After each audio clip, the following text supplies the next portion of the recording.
The Weird Club. The Search for the Jersey Devil.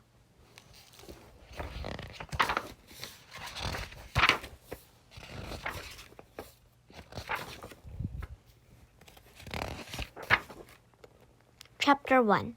The Weird Club begins.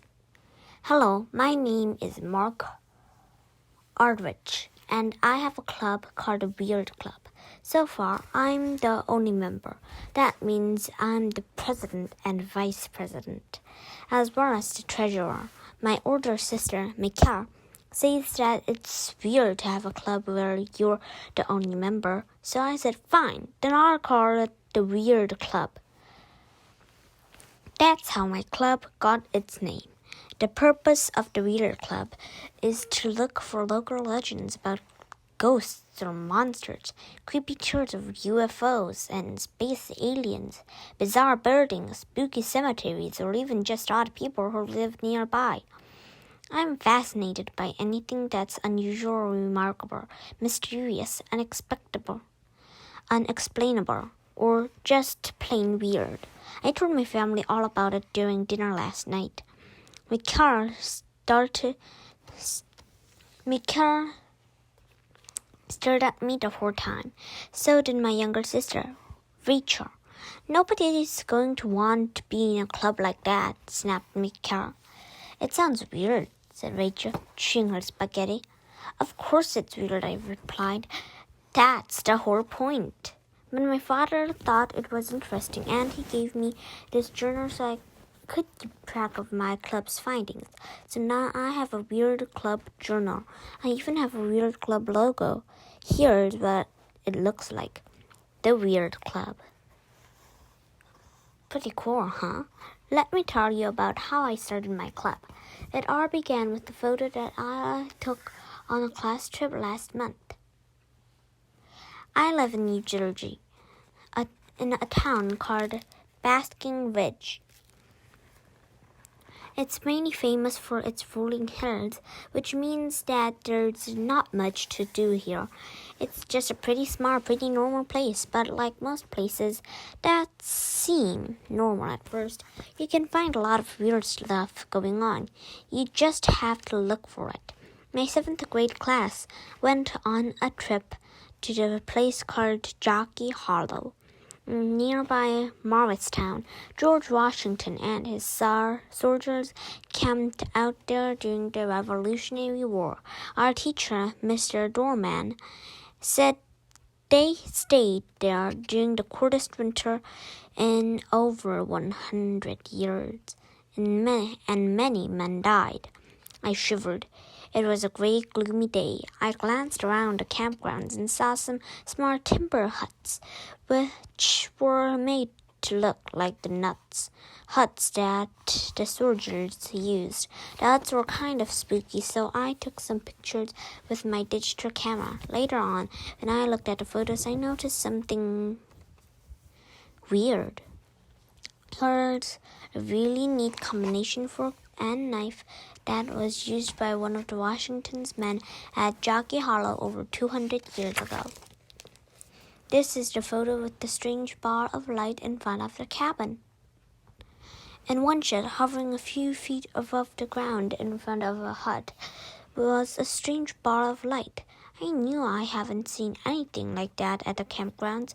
Mr. Dorman said that it was just a glare from the sun, but the day wasn't sunny at all. So what was it? Was the floating light in my photo the spirit of one of the men who had died during the nasty winter at Jockey Hollow? Or was it just a problem with my camera? I can't say for sure, but the mystery behind the picture really hooked me. That week, I joined the photography club at school. Your pictures need work, Mark, lectured Mrs. Moyes, the math teacher who ran the photography club. Don't rush when you photograph. Take time and frame the shot properly. But I didn't care about framing at all. In my picture, I was hunting for ghost lights and phantom shapes. After school, I sat at my computer and did a search. ghost hunting. I got over 300,000 hits. So I knew that I wasn't the only person out there interested in this stuff. I learned that lots of people use photographs to hunt for evidence of ghosts. On one web page, I learned that ghost hunters have rules to describe the bar of light in the picture I took at Jockey Hollow. They call it an orb or an aura. Ghost hunters have special words for everything. If something is unexplainable and mysterious, they call it paranormal. They even had a word for the glowing slime that ghosts leave behind. They call it ectoplasm. Yuck. Some ghost hunters carry tape recorders. They believe that ghosts are trying to communicate with us, but our ears aren't sensitive enough to hear what they are saying. We can only hear them by using electronic equipment. Wow, tape recording of ghosts talking. I was curious, so I downloaded some of these recordings and I played them on my computer. I don't know if the sounds were actually made by spirits or if they were just fakes, but I got creeped out just listening to them. These weird recordings are called EVPs. That stand for electronic voice phenomena. I dug up an old tape recorder from the basement and brought it with me to the photography club with the Fairlock Castle last week. That's a building in Basking Ridge that they say is haunted. While the other students posed for photos in an arched stone doorway, I took lots of pictures of the dark, quiet corners of the old ballroom, hoping to capture more ghostly images on film. The old ballroom at Fairlock Castle.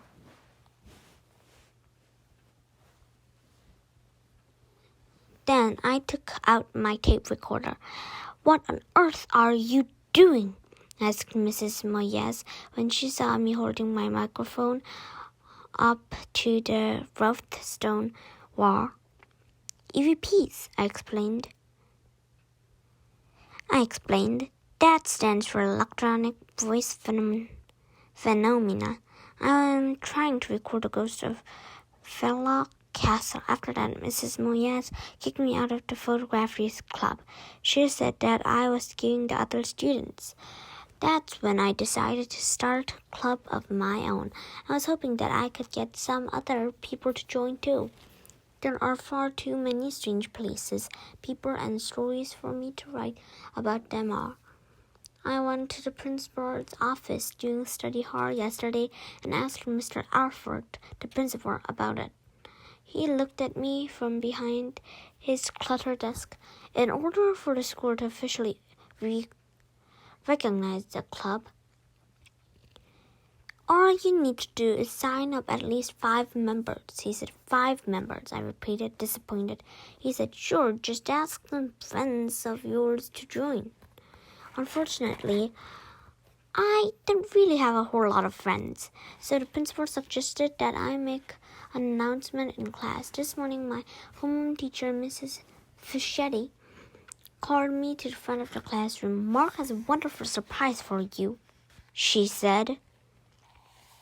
"He's starting a club and he wants to tell you all about it. Maybe you find it so interesting that you'll all want to join. My classmates learn about the weird club." I walked up to the desk and looked out at the other kids. They were all watching me. I was nervous, so I started talking real fast. "I'm starting a club called Weird Club," I explained. "The purpose of the Weird Club is to look for anything that's unusual or remarkable, mysterious, unexplainable, or just plain weird." Excited, I talked about paranormal research, and I showed my classmates the floating orb in the picture from Jockey Hollow. I showed them my tape recorder, and I told them about EVPs. Then I asked if anyone was interested in joining the club. Everyone stayed quiet. No hands went up. Later, in the cafeteria line, I heard Wendy Williams talking to her friends. She's super popular and totally stuck up. Who'd want to join a club like that? She said. Floating bars of light, electronic ghost phenomena. It's not electric ghost phenomena. I corrected her. It's EVP. It stands for electronic voice phenomena. Wendy rolled her eyes. Her friends rolled their eyes too. Whatever, she replied, giggling. The point is that no one wants to join your weirdo club. The day only got worse from there. On the way home, Ricky and Tim Sceurman followed behind me. I started walking faster. You have to watch out for the Sceurman twins. They're school bullies. They have no friends because everyone is afraid of them. They're tall and mean, with wild eyes and long, messy red hair. What do you have, dear weirdo? Ricky demanded. He grabbed my tape recorder and threw it to Tim. I lunged for it, but missed, and it smashed on the sidewalk. Oops, said Tim, laughing. I was furious, but what could I do? They're bigger than me. When I got home, I checked out the tape recorder. At first, it didn't work, but after I gave it a couple of shakes, it started running. So I guess it's okay. I'm still hoping that some kids will join my club, so I decided to make a poster and put it up in school. It will include my address and phone number along with information about club meetings. I'm going to hold them in my room on Wednesday afternoons. Maybe someone will see the poster and will come to the next meeting. If not, a club is still a club, even if it only has one member. At least I think so. Join today, the Weird Club. Meeting every Wednesday. 3:30 to 5 p.m. Mark Ulrich, President. Basking Ridge, NG. 908-555-7346. Chapter 2. The Jersey Devil. The Wednesday afternoon meeting time, and I have a great story for the Weird Club Journal today. Last weekend, I went with my family to South Jersey to visit my grandparents.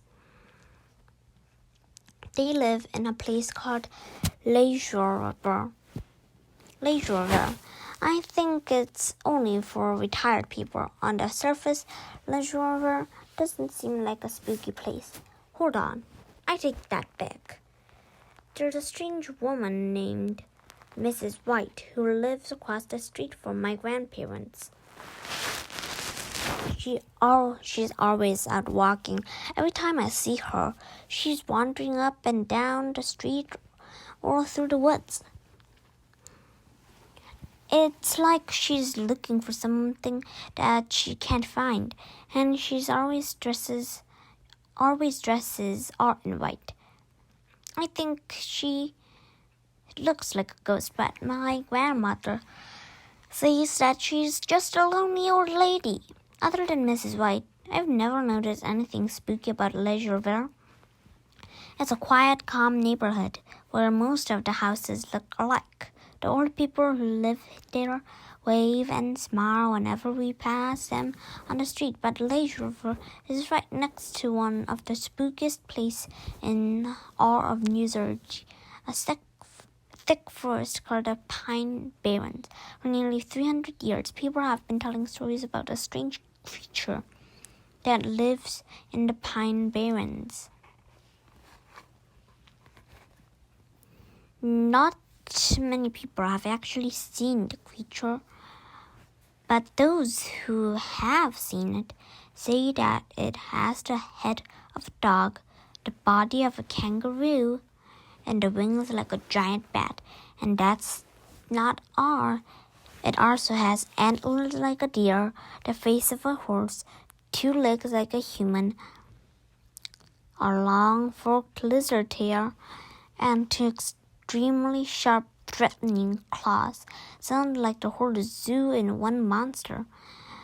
This hodgepodge based in the New Jersey Pine Barren is known as the Jersey Devil. And did I mention that it's 6 feet tall? And did I mention that pine barrens are right in my grandparents' backyard? Maybe Leisurewear is not such a wasteful place at all. Before our trip to Leisurewear, I checked out a book about the pine barrens from the school library.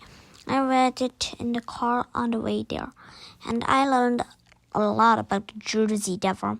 According to the legends, in 1735, a poor woman known as Mother Leeds, who has 12 children, learned that she was expecting another.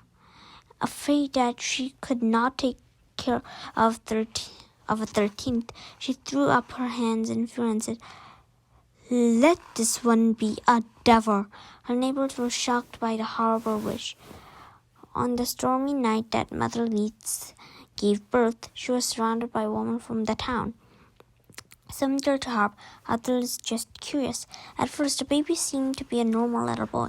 Many of the women watching were disappointed, but suddenly the child morphed, spreading claws, wings, furs, and feathers. Its eyes glowed red as it grew bigger and bigger until it seemed to fill the room. As the woman watched in terror, the monster baby killed its own mother. Then it attacked the others, tearing them to shreds with its sharp claws. Not all of them died. Some were horribly injured, but remaining alive to see the creature blast up the chimney, destroying it on the way. They say it let out a horrible shriek and disappeared into the darkness of the Pine Barrens. "Have you ever heard of the Jersey Devil?" I asked my grandmother and grandfather when we got to Leisurewear. "What's that?" replied Grandpa. "It's a monster, and supposedly it lives in the woods behind your house." Grandma left the room because she doesn't like scary stories, and I told Grandpa all about the Jersey Devil. You believe that story?" laughed Grandpa. "Sounds like supernatural hogwash to me." I should tell that Grandpa is retired electrical engineer. As a scientist, he was skeptical about a baby turning into a horse-faced flying dragon. "Sir, I think he looks a little shaken." He kept glancing out of the window towards the Pine Barrens. Finally, he said that sometimes at night, when it's really quiet, he hears a strange animal crying in the forest. "I don't think it's the Jersey Devil," Grandpa said, "but something's definitely out there." That afternoon, Grandpa and I explored the woods together. It was cold outside, so Grandpa wore gym socks on his hands. He never uses gloves. He says that gym socks are easier because he never has to look for a matching pair or think about which hands goes in which glove. And protect himself against ticks in the forest, he put rubber hands around his jacket sleeve and pant legs. He looked pretty silly, but I'm used to the funny way he dresses. "You're going outside like that?" my grandmother said when she saw Grandpa. "You look ridiculous." But she was smiling. As we walked in the woods, Grandpa softly whistled, "Jingle bells." It's his favorite song to whistle, no matter what season it is. That's another weird habit of his. It felt kind of creepy walking down the trail, especially after reading The Jersey Devil. The late afternoon sun barely made it through the thick trees, and I wished we had brought a flashlight, even though it was daytime. Soon we had left the houses far behind, and there were no other people in sight. I jumped every time I heard a sound. We walked for a few minutes, but we didn't see any animal bigger than a squirrel. Finally, Grandpa said, I probably should get you back. Isn't it dinner time by now? It's only 5 o'clock, but I know. I was relieved to go back. The pine barrens stretched on for miles, and I was afraid we might get lost. So we walked back to my grandparents' house, and we gave up on our search for the Jersey Devil for now. Chapter 3. A Ride on Gravity Hill. Today I had 3 cavities filled. My face is still numb, but I'm in a good mood because I caught a deer with my mother. I would go to the dentist and go clothes shopping with my sisters, but afterwards we would all do something that I like to do. It had to do something really good to make up for our dad. So my mom took us to Gravity Hill. There are gravity hills, also called gravity roads, all over the country, maybe even all over the world. If someone drives to a gravity road and puts the car into neutral, the car will drift slowly up the hill against gravity. Each gravity road has its own story, but from the stuff I read, the stories seem pretty similar from place to place. Each spot was the scene of a horrible death, or sometimes even a murder, and the spirit of the victim has never moved on. The legends claim that the ghost is pushing or pulling the car up the hill. The gravity road closest to me is at the stop sign off the exit of Route 208 in Bergen County, New Jersey. According to the story, a long time ago, a woman was killed at the intersection. They say her ghost continues to haunt the spot, trying to protect people from having the same thing happen to them. Before I tell you what happened when I went to Gravity Hill, let me stop for a second. Since I keep mentioning my family, I guess I should let you know what they're like. My mom and dad are okay, except they won't let me take my video camera to the cemetery at midnight from the mysterious glowing gravestone. Maybe I'll tell you about it another time. My mother works in the town library, which might explain why I love old books. And my father is a scientist for the U.S. government. His work is top secret. He can't even tell me about it. Does it involve radiation? I asked him spy plans, mind control, but he never answers. He just sits there with a sly smile on his face. One thing I like about my father, he's very mysterious. I also have 2 sisters. I already told you about them. All right, now you know my family, so we can get back to the story. Why do they call it Gravity Hill anyway? Said Makara as we approached the haunted intersection in our old car. It makes no sense. They should call it Anti-Gravity Hill. My mom pulled over to the curb and I jumped out of the car with my weird club kit. It's actually just a backpack with my camera and tape recorder and a few other things. Luckily, I remembered to bring a container of baby powder too. A good thing to have for collecting evidence. Ghost hunters say that if a spirit touches a surface covered in baby powder, flour, or dust, it will leave behind a ghostly handprint. What are you doing? Asked my mother, putting baby powder on the car. Sumikar, rolling her eyes. It's for ghost prints, I told them. Don't you know anything? Mark, can I help?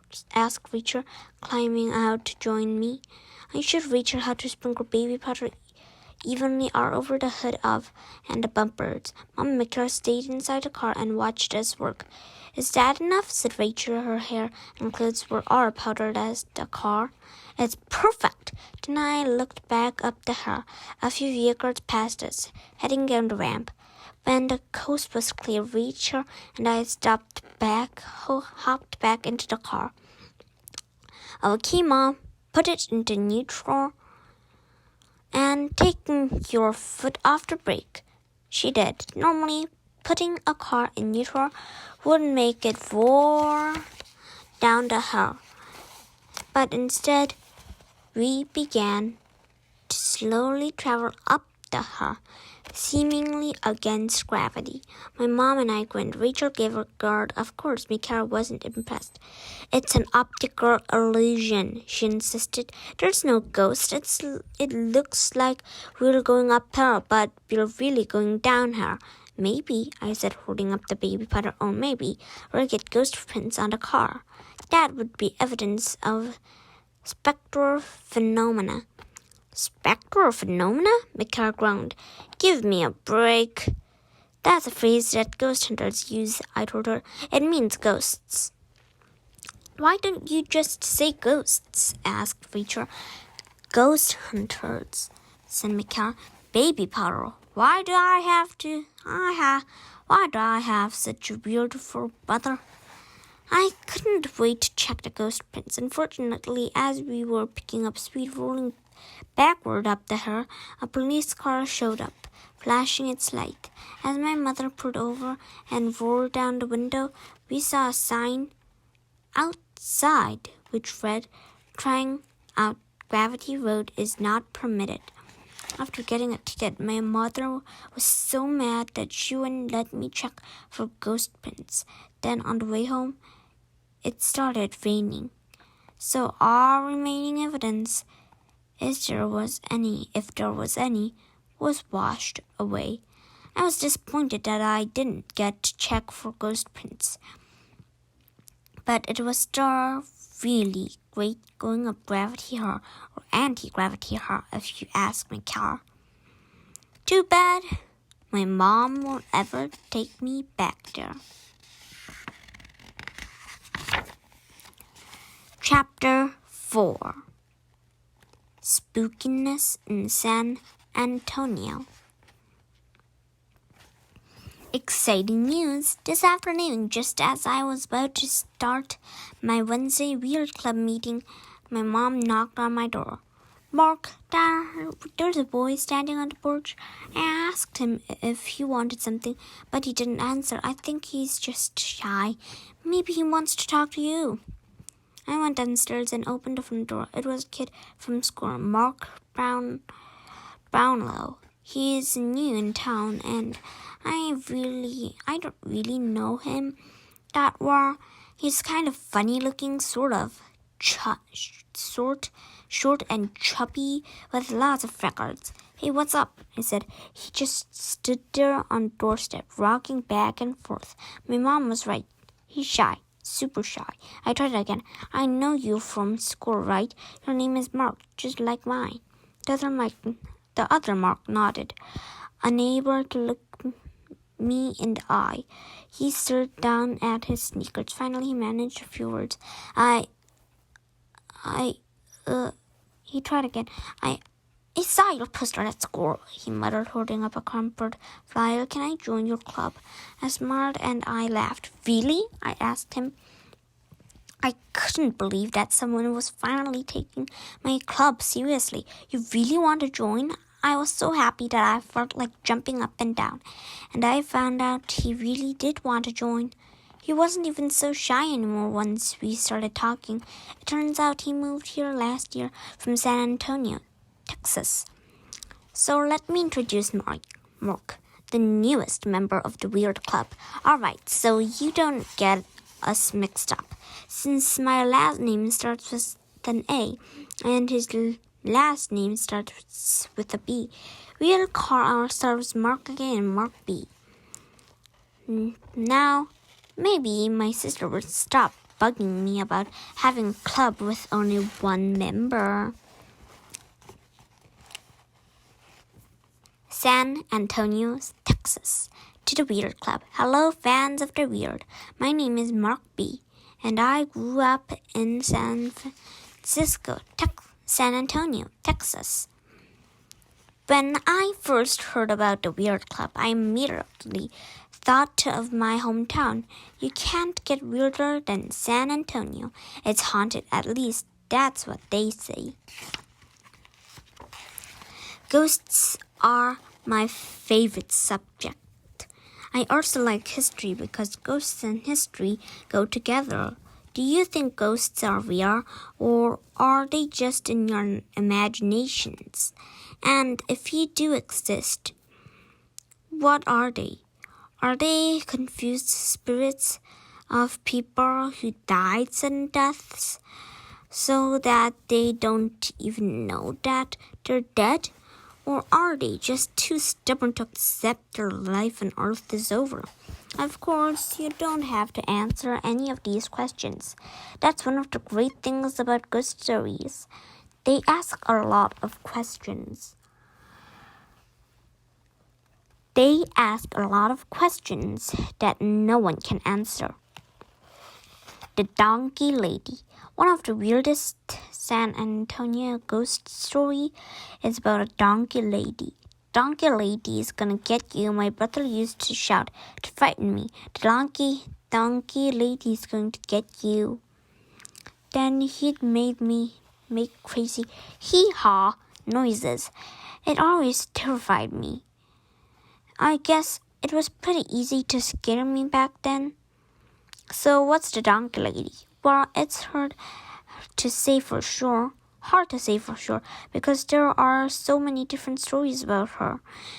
In one, the donkey lady is an angry ghost of a woman who died in a terrible, horrible car accident. The skin of her face hangs loose and her fingers are melted together so their hands resemble hooves. Weird. The stories get even weirder. I heard that if you go to a certain area of San Antonio and you hide in the bushes and make hee-haw sounds, then the donkey lady will appear. In this version, she's a monster with the body of a woman and a hideous donkey head. But in my favorite version of the legend, Donkey Lady was a woman whose best friend was a donkey. Every day, she would stroll around with her donkey on a bright road, and they'd cross a bridge over Arm Creek to get to a grassy field where the donkey would graze. People would make fun of Donkey Lady because they all thought she was weird. She just ignored them. Then one day, a boy who lived nearby made up the terrible lie. He told his father that the donkey had bitten him. The boy's father decided that the donkey had to go. He hid near the bridge with several other men, and when the woman walked by, they jumped out and grabbed the donkey's rope and tried to take the donkey, but the lady struggled against them. She hugged her donkey so tightly that the men couldn't pry her loose. As she held on, the frightened animal reared back and lost its balance. Together, the two fell off the bridge. And so, on that sad day, the woman and the donkey drowned in Arm Creek. The bridge is now called Donkey Lady Bridge.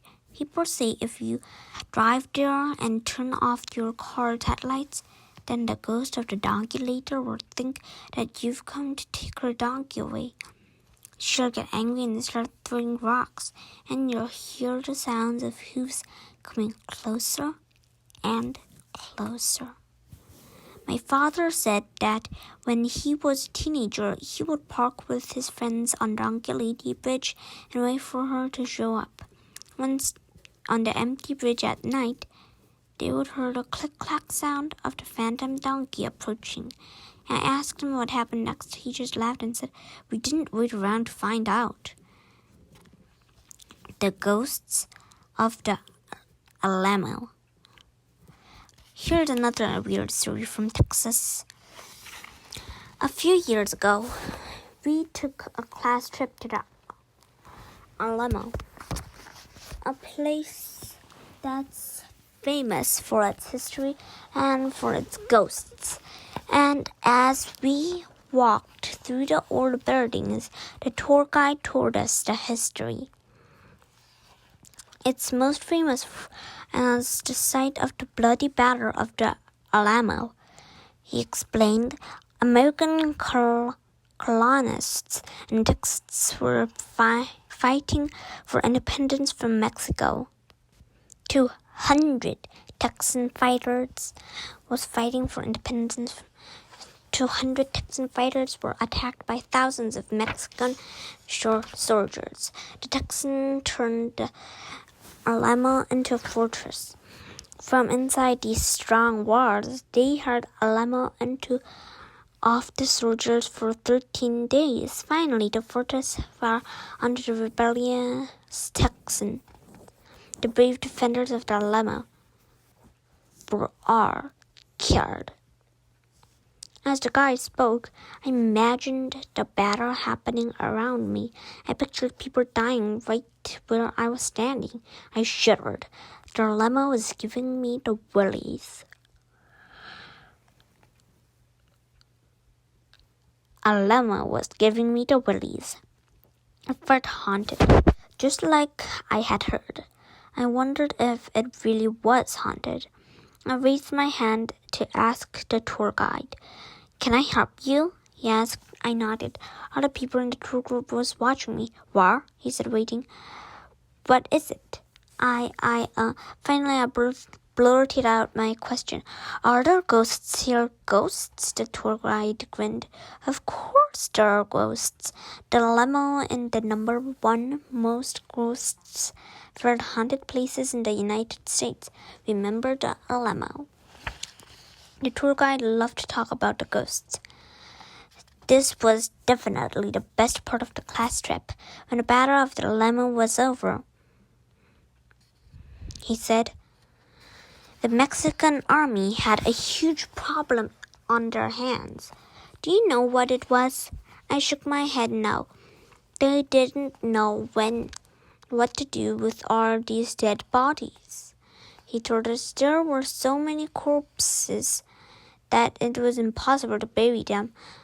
So some bodies were burned and others were just tossed in the San Antonio River. Since they weren't buried properly, the dead could not rest in peace. That's why, ever since, the Alamo has been haunted. The ghosts protected the fortress. So when the Mexican troops were ordered to destroy the Alamo, they ran away instead. They said they had fiery spirits appeared and spoke to them. "Do not touch the Alamo. Do not touch these walls," he moaned, acting out the ghost's warning. "And the same ghosts are still here," I said, breathless. "That's right," he said. "In the cemetery, in the barracks, in the gift shop, they wander the Alamo, wounded and bleeding, looking for someone to help them." When the tour was over, we returned to the school bus. I looked around the grounds one more time, hoping to spot a ghost. I almost jumped out of my seat when I saw someone in an old colonial soldier's uniform limping across the parking lot.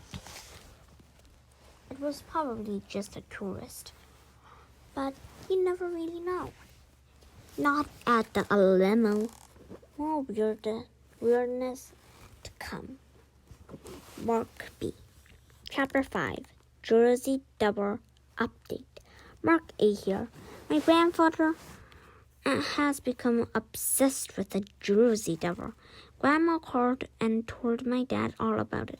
She said Grandpa has plans to build a Jersey Devil surveillance system.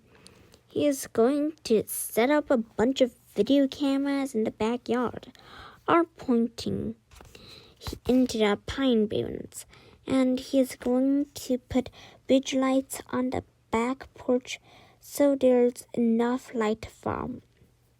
Also is converting his garage into a video monitoring room where he'll review the tapes at high speed, searching for movement in the woods.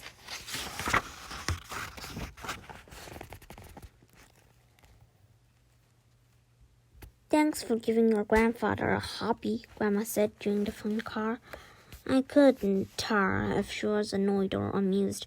Well, she sighed, at least it's keeping him busy. That night, I was so excited to sleep, so I wrote an email to Grandpa to Jingle Bells weirdclub.com. Hi, Grandpa. Do you really think you'll find the Jersey Devil? When are you setting up your Jersey Devil surveillance system? Can I come and help? Mark. The next morning, he wrote back to Marka weirdclub.com. Maybe Saturday, yes. Love, Grandpa.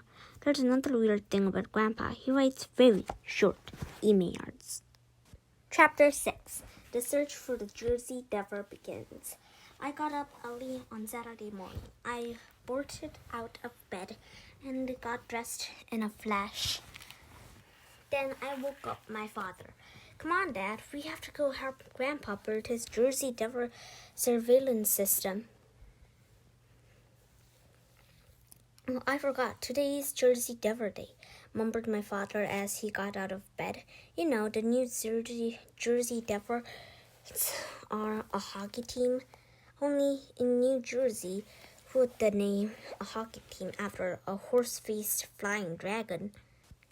When we arrived in Leisureland, Grandpa was working in the backyard, spacing rocks evenly apart right where the woods began. Hey, he called out when he saw us. You're just in time. I figured out where the umbrellas are going to be. Umbrellas? I asked. Of course, replied Grandpa, pointing to a pile of beach umbrellas on the small back porch. These will protect the video cameras from the sun and the rain. Now, no dawdling. Let's get to work. My dad and I drove beach umbrellas into the spot that Grandpa had marked, and Grandpa followed behind, fastening a video camera to each umbrella. It was hard work, so when my grandmother brought out a pitcher of lemonade, Dad and I took a break while Grandpa continued working. As we sipped our drinks, I noticed that we were being watched by a frail old man with red hair and a goofy smile. Grandpa said it was his next-door neighbor, Mr. Bice. What you working on? Asked Mr. Bice, peering at his back door. Grandpa's video umbrellas. We're setting up video cameras to monitor the woods. I said, there's a strange email out there and animal out there, and we have reasons to believe that it's the Jersey Devil.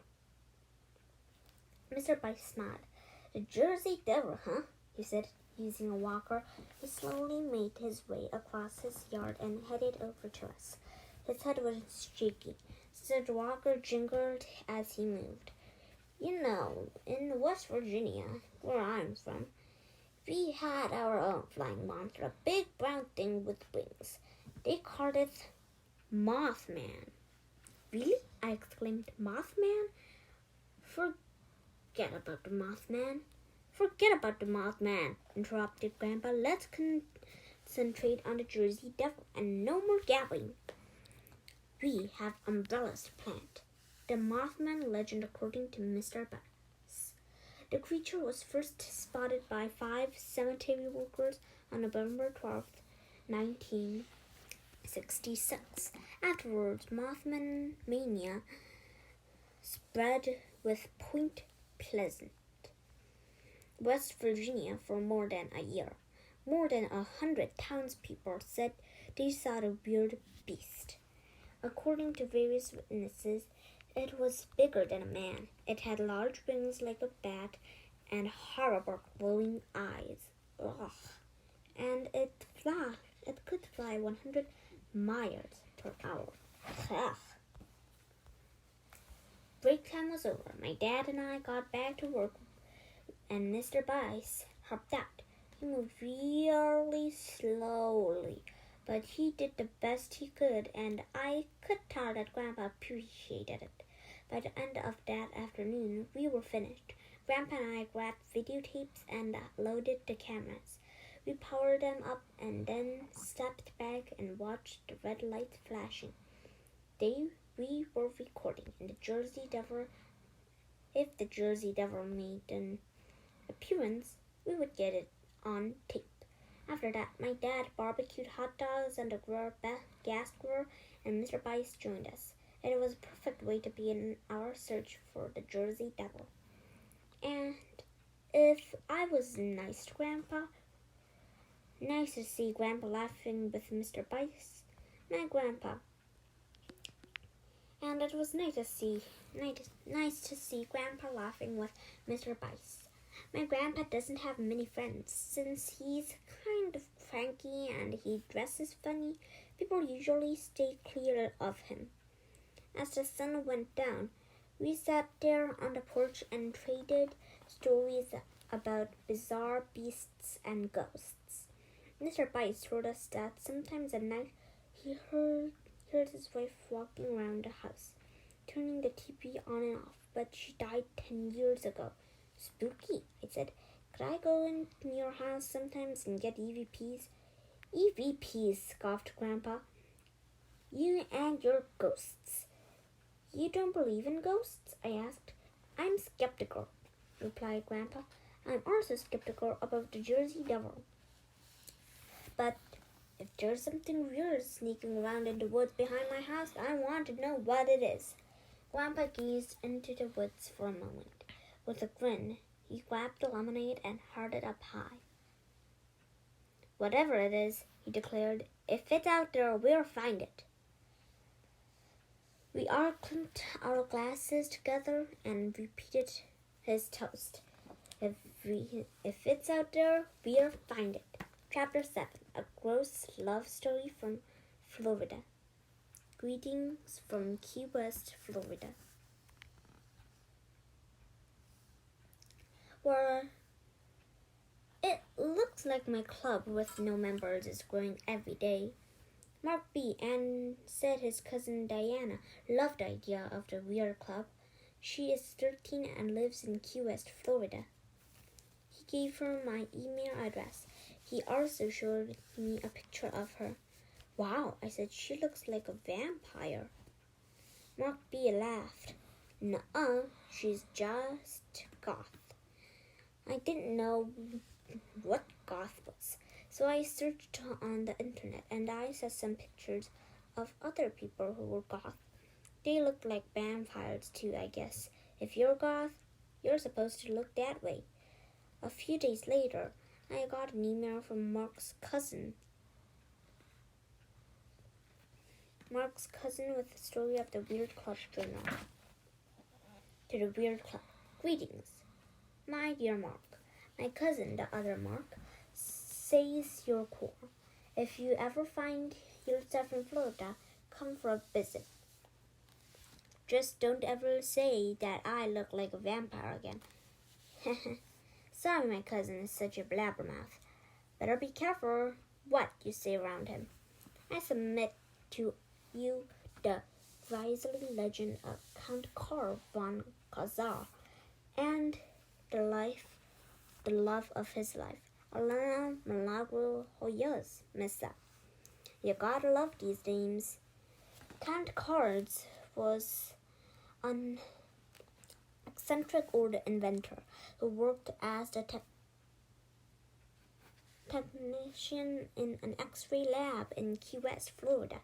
He fell in love with one of his patients, a beautiful 20-year-old girl named Elena. Sadly, Elena soon died of tuberculosis.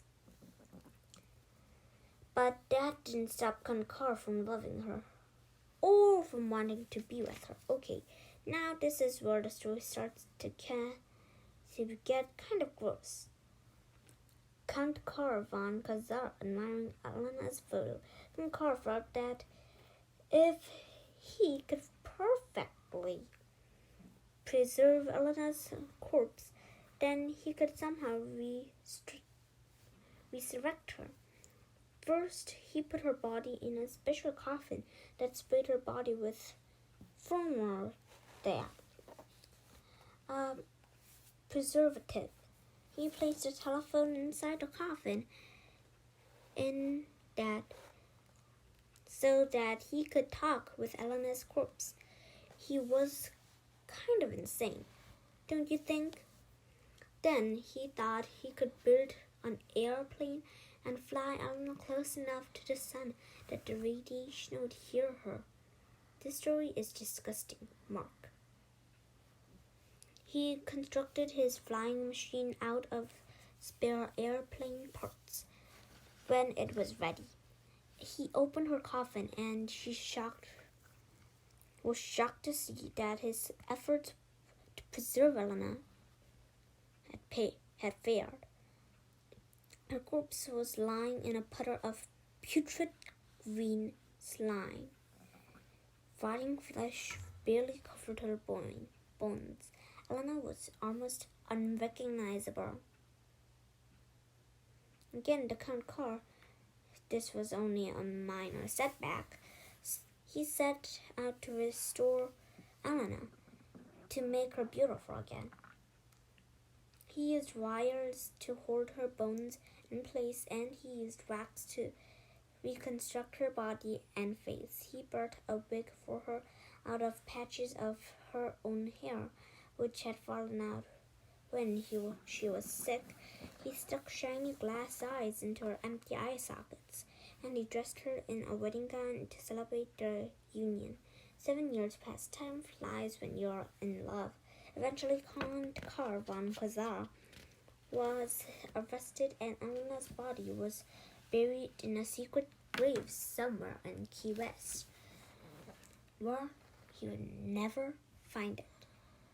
Years later, when the poor, persistent, love-struck Count died, his neighbors found him lying on the floor beside a plaster image of Elena Milagro Hoyas-Mesa, his dream love. They were together at last. Hope you enjoyed my romantic tale. Sighing in Weirdness, Diana. Chapter 8. The Blue Hole of the Pine Barrens. Remember Mrs. White? She's the old lady who lives near my grandparents, and I thought she looked like a ghost because she always walks up and down the street dressed in white. For the last time I was in Leisure, I met her. I was outside getting ready to leave, and she came up to me and introduced herself. Now I know she's definitely not a ghost. She talks too much. She asked me about the lights and beach umbrellas in my grandparents' backyard, and I told her all about my grandfather's search for the Jersey Devil. I thought she'd think it was weird, but instead she got excited. The Jersey Devil of the Pine Barrens? Exclaimed Mrs. White. I've never met a horse-faced flying dragon before, but I'm sure that it has its good size. It's probably just another misunderstood monster like King Kong or Frankenstein. Ah, yes, Frankenstein. I remember the first time I ever saw that movie. That scene by the lake with the creature and the little girl. I wouldn't go near the water for years afterward. Do you like to swim? Sure, he said. I was having a hard time following the conversation. I like to swim, I guess. I remember we had a dog named Trixie. She loved to swim more than anything in the world, but she used to bark at nuns, which was always embarrassing. My late husband and I never had children, but we had hundreds of pets: dogs, hamsters, rabbits, turtles, lizards, spiders. We even had a pet cockroach named Steve, a rhinoceros cockroach as big as your hand. Have you ever heard of rhinoceros cockroach? Phew, people say that I talk fast, but Mrs. White could change the subjects 5 times before I could complete a sentence. But she was really nice and funny, and I thought it was cool that she once had a giant pet cockroach named Steve. Also, she seemed interested in the Weird Club. I used to have a Weird Club, Mrs. White announced. That's Steve, yuck. Actually, it was a knitting club, but none of us knew how to knit. Our sweaters were awful unwearable. She glanced at her watch and her eyes went wide. All right, it's time for me to get data, she said, heading past me down the street. I walk 15 miles a day and I'm behind schedule. She stopped suddenly. But there's one thing I shouldn't warn you about. If your grandfather's going to try traipsing along around the woods searching for the Jersey Devil, he'd better watch out for the blue hole. The blue hole? I asked. That's right, replied Mrs. White. It's a bottomless pool of water. And they say that if you go swimming there, it'll be the last swim you'll ever take. She winked at me, smiling. Then she turned and walked away. As soon as my dad and I got back the Basking Ridge, I met Mark B., and I told him about my talk with Mrs. White. Do you think she was serious? He asked. I mean, it sounds far-fetched, right? A bottomless pool in the woods behind your grandpa's house? I don't know, I replied. Let's check it out on my computer. We raced up to my room to do a search. Then we munched popcorn and read about the mysterious blue hole. The blue hole is almost a perfect circle, about 130 feet across. It stays chilly all year long, even in the summer. Why is this a round ice pool? Why is there a round ice pool in the middle of the woods in the Pine Barrens? Mark B. and I took turns researching online for the answer. There's a rumor that it's a pit made by a prehistoric meteorite, but no one really knows. I read that birds are naturally silent near the hole, and the water is completely still, without any ripples or movement at all. This often tempts people to take a dip. Big mistake. There are tales of sudden whirlpools that pour unlucky swimmers down into the depth of the bottomless hole. In other stories, the blue hole is not bottomless at all. It has a bottom made of quicksand. If you touch the ground, you'll get sucked under, never to be seen again. Then I found the creepiest legend of all. It's my favorite because it involves the Jersey Devil. According to the story, the Jersey Devil likes to use the blue hole as a bathtub. Some of the local townspeople believe that if you're crazy enough to go swimming in the blue hole, then the monster will grab you by the ankle and yank you under the water like a little rubber ducky, added Mark B., giggling. It's not funny, I said. Still, I couldn't stop myself from giggling along. But that night I thought about my grandfather wandering in the woods in the dark looking for monsters. I didn't like the idea of Grandpa becoming a bath toy for Jersey Devil, so I wrote him a long email. I told him about the blue hole and what might happen if he fell into it. I told him about the whirlpools, the quicksand, and the Jersey Devil. I got a really short email back from him a few hours later to markaweirdclub.com. I won't fall in the blue hole. Love, Grandpa. Chapter 9. A shoe tree growing in Basking Ridge. Earlier this week, my father took a business trip to San Diego, California. When he got back, I asked him what he was working on there. Does it involve genetic Mutations? I asked. Nuclear warheads? As usual, he wouldn't reveal any information about his work, but he did tell me about something weird that he saw there. He even took pictures for the Weird Club Journal, the shoe tree in Balboa Park. That's it, Dad. In Balboa Park, there's a popular frisbee golf course called Moran Field. If you've never played frisbee golf, it's kind of like playing golf with frisbee. I guess that's pretty obvious. On the course, there's a big eucalyptus tree. The tree is dead, and there are no leaves dangling from its branches. Instead, there are lots and lots of shoes. Hundreds of them are shapes and sizes.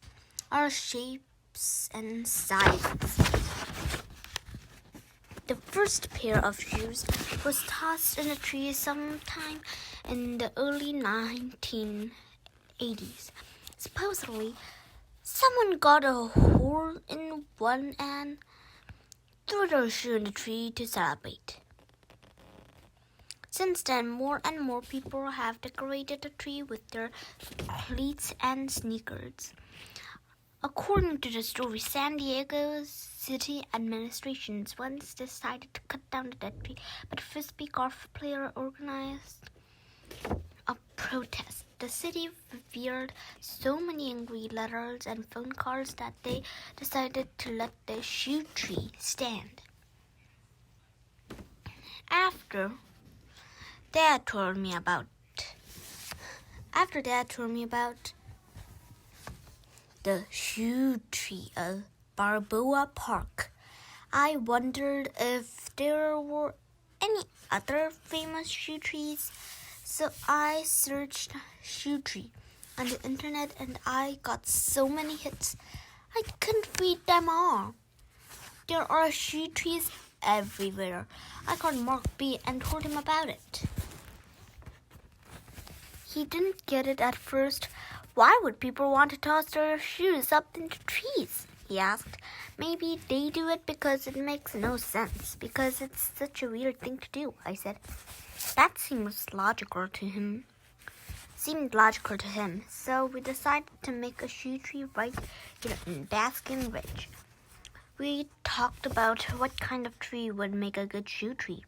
It has to have lots of branches, I said, and the branches have to be high up off the ground, out of reach. Mark B added, we don't want shoe thieves stealing our shoes. That afternoon, Mark B and I rode our bicycles to Lord Sterling Park. We pedaled all around the park until we found a perfect tree. I took a picture of it so we could remember what it looked like when it was shoeless. Now we needed shoes, a lot of them. We decided to ask Mrs. Fischetti if we could make an announcement in homeroom. I hoped it would go better than last time. Mark and Mark have an announcement to make, Mrs. Fischetti said in homeroom the next day. They're working on a fun project, and I'm sure that you all want to get involved. Go ahead, Mark. Standing next to me at the front of the class, Mark B started panicking. Trembling, he whispered to the teacher, which Mark do you mean? He asked, A or B. It's all right. I'll make the announcement, I said. Mark B nodded. He was too shy to face the other kids, so he stared down at the gray tile floor while I did the talking. I spoke quickly because I was so nervous. We're the Weird Club, I said. The purpose of our club is to look for anything that's unusual or remarkable, mysterious, unexplainable, or just plain weird. I heard a boy snigger at the back of the classroom. Someone else groaned. And whereas Mrs. Fischetti said, we have a project that I think you'll find really a lot of fun. Don't you think so? Squinting, I turned to Markby. He forced a smile on his face, but it wasn't very convincing. "We're going to make a shoe tree," I announced, "right here in Basking Ridge." The class went silent. "Mark, I don't think anyone knows what a shoe tree is," said Mrs. Fischetti.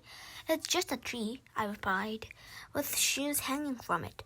You see, there are shoe trees all around the country, in North Carolina, Nevada, and Indiana, in Arkansas, Maine, Michigan, and New York. They're everywhere." Excited, I showed them a picture of the shoe tree in San Diego. I gave directions for how to find our shoe trees in Lord Sterling Park. Then I asked if anyone would like to meet us there after school to hang shoes on the tree. Everyone stayed quiet. No hands went up. Later in the lunchroom, Markby and I heard Wendy Williams talking to her friends. "A shoe tree," she laughed. "Why would anyone want to hang their shoes in a tree? It makes no sense." "Exactly," I interrupted. "That's the reason to do it, because it makes no sense. Because it's such a dumb idea."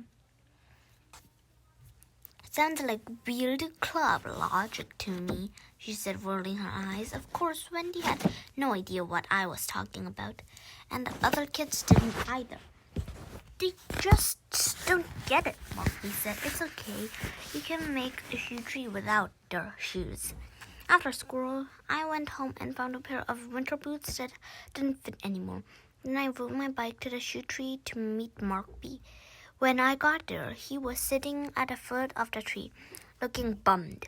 "My mom's giving all my old shoes to my cousin," Markby sighed, "but she said I could hang these." He held up a pair of flip-flops tied together with strings. "Sorry," he muttered. "They're lame. Markby's flip-flops."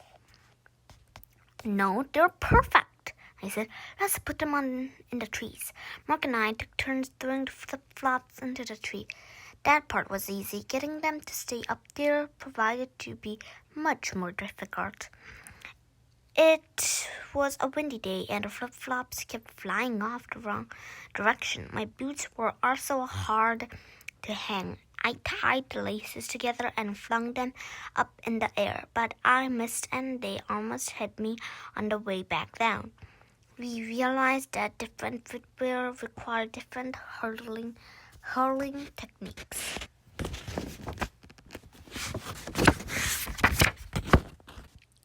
When flip-flops, you had to reach the wind just right.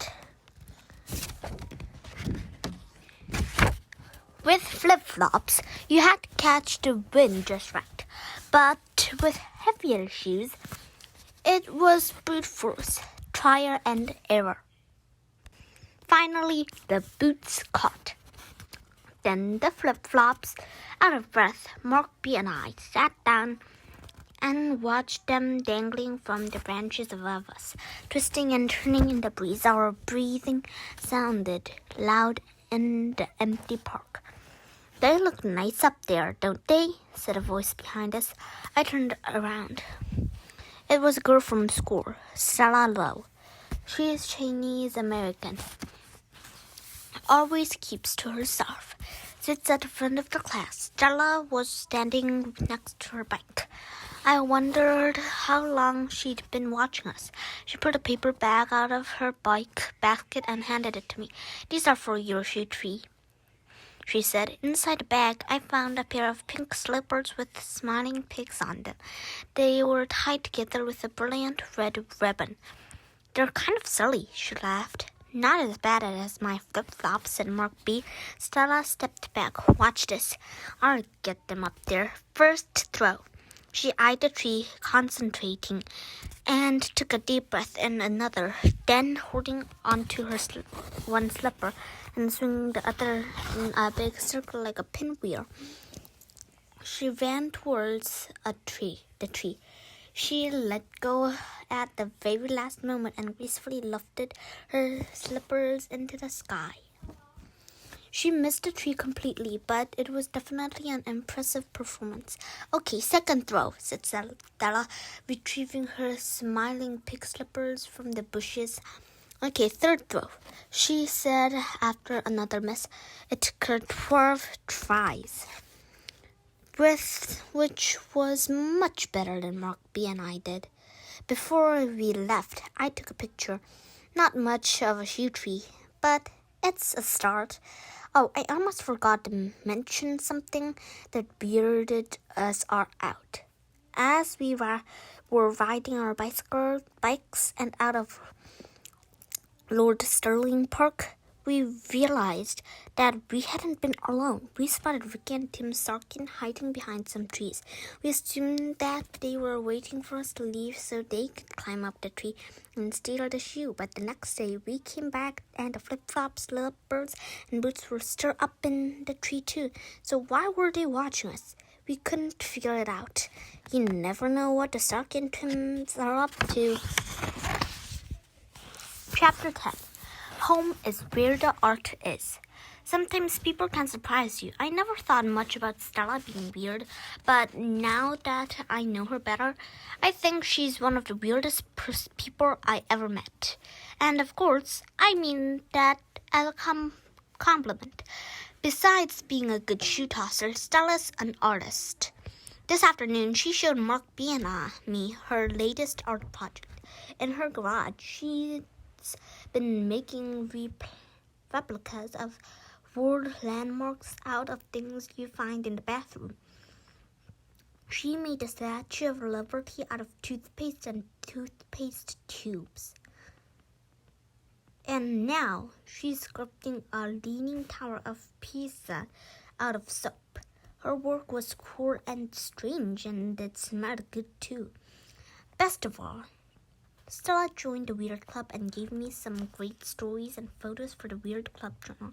Did you know the Statue of Liberty was built in 1886 and the toothpaste tube was invented in 1892? Happy Chinese New Year to the Weird Club. Hello, Weird Clubbers. Stella here. Yay for the Weird Club. And yay for Mark A and Mark B. Aren't you glad my name isn't Mark? That would be really confusing, and I wouldn't want to be a girl named Mark anyway.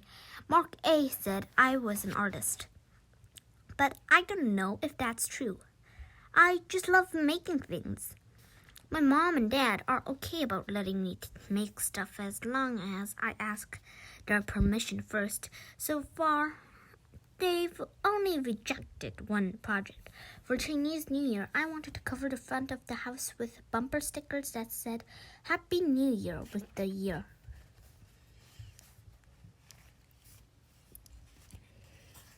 Stickers that said, Happy Chinese New Year. My mom said, no way.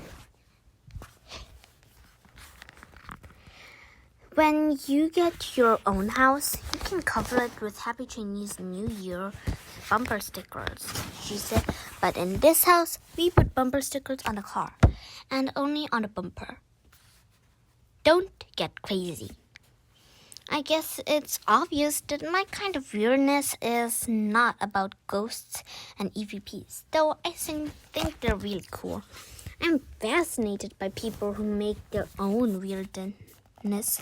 Like a house made out of newspapers or a giant dinosaur made of rusting metal. Are they artists or are they just weird? I think maybe they're a little of a H, like me. Here are some of my favorites. The Watts Towers. The Watts Towers have been called the single largest artwork ever created by one person. In 1921, a man named Simon Rodia bought a little piece of land in the Watts district of South Los Angeles, California. Over the next 33 years, without any heavy machinery, he built towers that shot up almost 100 feet into the sky.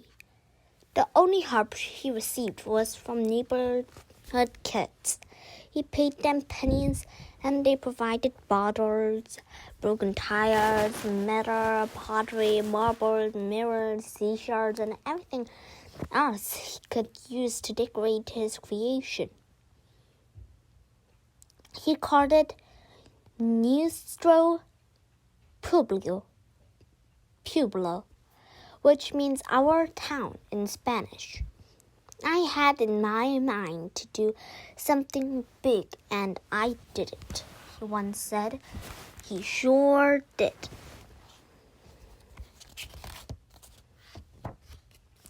The paper house.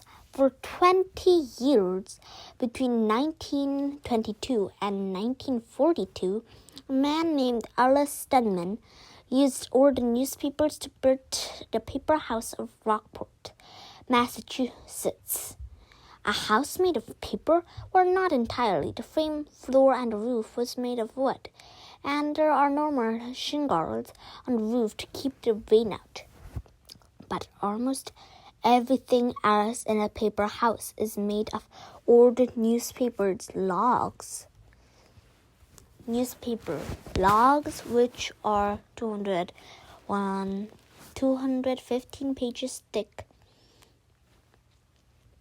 And the furniture is made of newspaper too.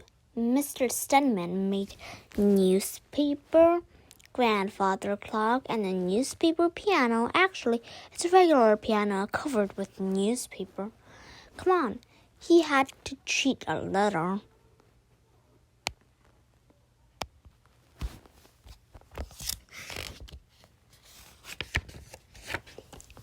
Jurassic Park. Have you seen the movie Jurassic Park? It has lots of scary scenes of ferocious dinosaurs chasing people around. The dinosaurs at Jurassic Park are much less scary. In fact, they're the flying Wallosaurus, the Siamese twin dragon, and the 8-headed octanogan bird.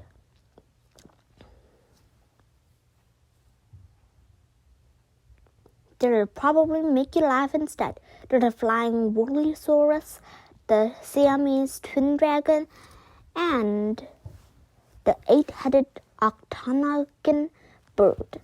There's even a harking attack dragon with rotating propeller blades on its back.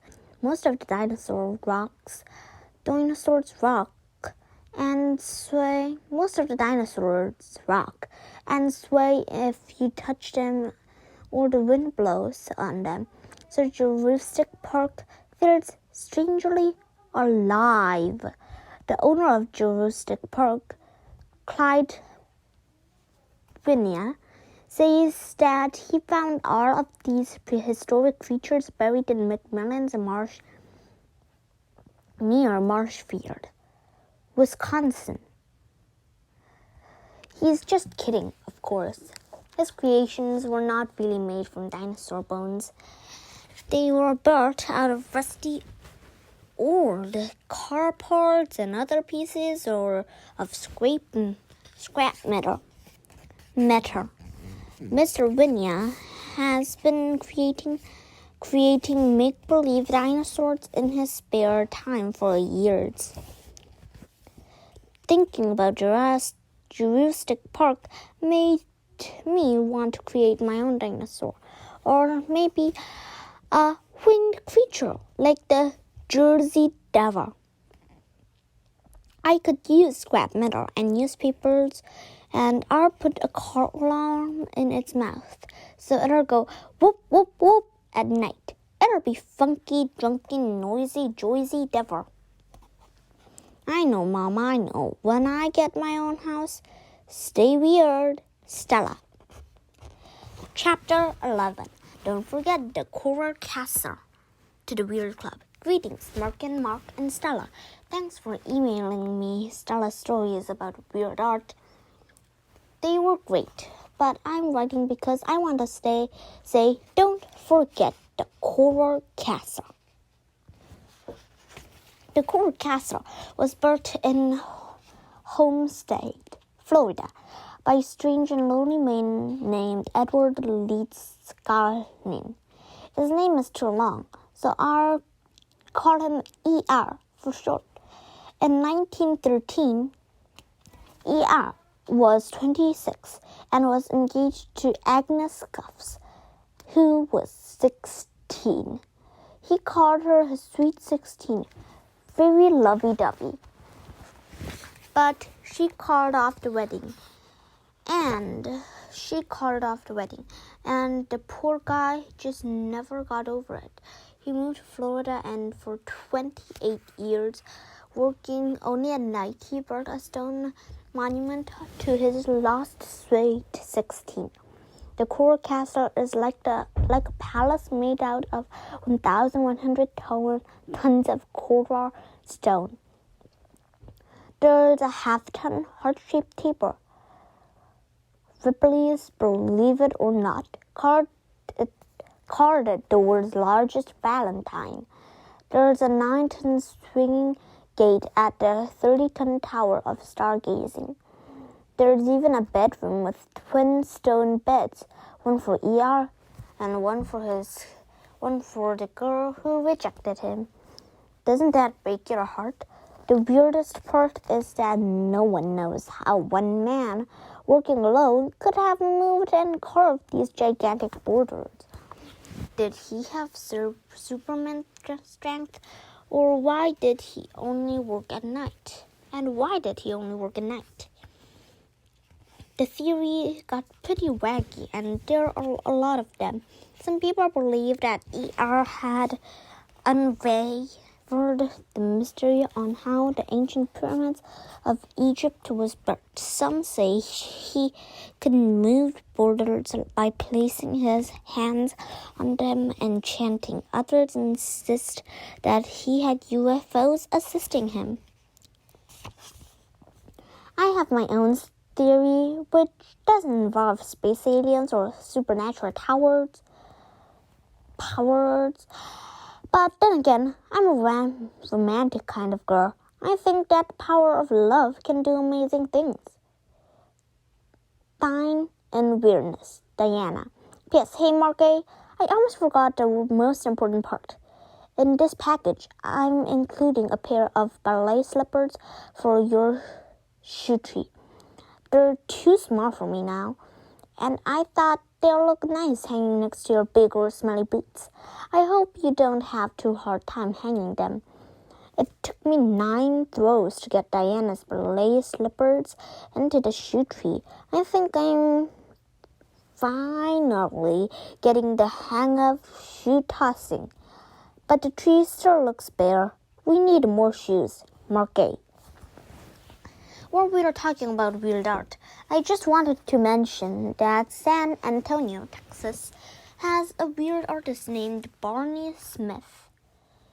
He used to be a plumber, but he switched from fixing toilets to decorating them. He paints on toilet seats and glues objects to them, like license plates, eyeglasses, deer antlers, and dead yellow jacket wasps. Yellow agate wasps.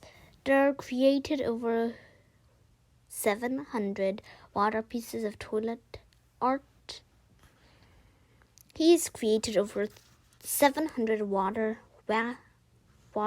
pieces of toilet art, and they're all on display on his garage. So don't forget about Barney Smith, the Picasso of the potty. Mark B. Chapter 12. A mysterious letter arrives. This afternoon, Mark B. and Sarah came over for a weekly Weird Club meeting in my room. I was hoping we'd spend the afternoon on my computer searching for stuff about the Jersey Devil. I had talked to Grandpa on the phone last night, and he was sounding pretty fired up. Jersey Devil is out there. We'll find it, Grandpa had exclaimed. That's our organization motto. Your organization? I said. Sure, he replied. You have a reader club and I have the LJDRO, the Leisure Jersey Devil Research Organization. So far, it's just me and Mr. Bice. At that point, my dad took the phone from me and started lecturing Grandpa about not doing anything dangerous. But I knew that was in no way There was no way Grandpa would give up on the hunt now. I was excited to tell Marby and Stella all about it. But the meeting didn't go as planned. Instead, this week's Weird Club meeting was particularly weird. Leisure for Jersey Devil Research Organization. If the Jersey Devil is out there, we'll find it. It started late because my little sister Rachel wouldn't get out of my room. It's a Weird Club meeting, I told her, and you're not in the club. Yes, I am. No, you're not. Yes, I am. It went on and on. The last thing I needed was my little sister in the club. Everything scared her. She would start to cry, and then I would get in trouble for it. Eventually, I got her out of my room and locked the door. Then we tried to begin the meeting, but there was a knock. What now? I thought. Is the meeting ever going to start? It was my mom. I unlocked the door and she handed me an envelope. This was in the mailbox, she said. It must be for you because it's really weird. The envelope had strange writing on it. I couldn't understand a word. What does it say? Asked Markby. I don't know, I said. It looks like gibberish. I can read it, shouted Rachel, running back into my room. Ugh! She grabbed the envelope out of my hands and backed up against my dresser. I think it looks kind of backwards, Rachel said. Give it back, I yelled. You're not even in the club. Yes, I am, she insisted. No, you're not. Sasquatch. Sasquatch, shouted Stella suddenly. Everyone stared at her. Sasquatch? I repeated. It seemed like a pretty random thing to say. Stella was looking in the dresser mirror behind Rachel. Mark, your sister is right, Stella continued. It's backwards. It says to the Weird Club from Sasquatch. Look.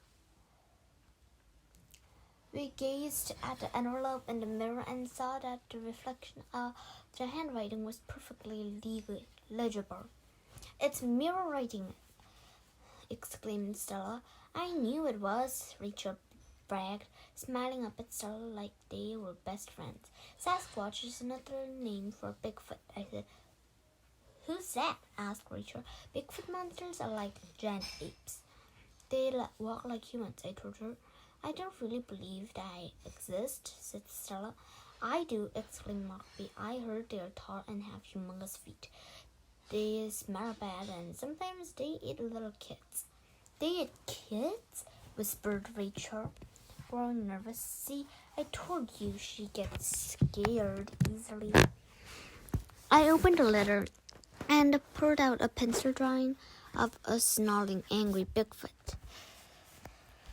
Look, there's a picture. Rachel shut her eyes. No, I don't want to see Bigfoot. Come on, I said. It's only a drawing. No, she shouted. No, she shouted. Then she started crying. So Rachel wants to join Weird Club, but she can't even look at a drawing of Bigfoot. Like I told you, Rachel is the biggest crybaby ever.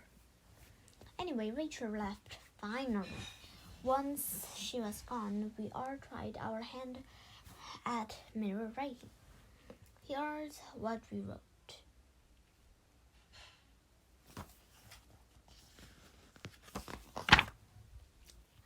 I don't think it's my dad.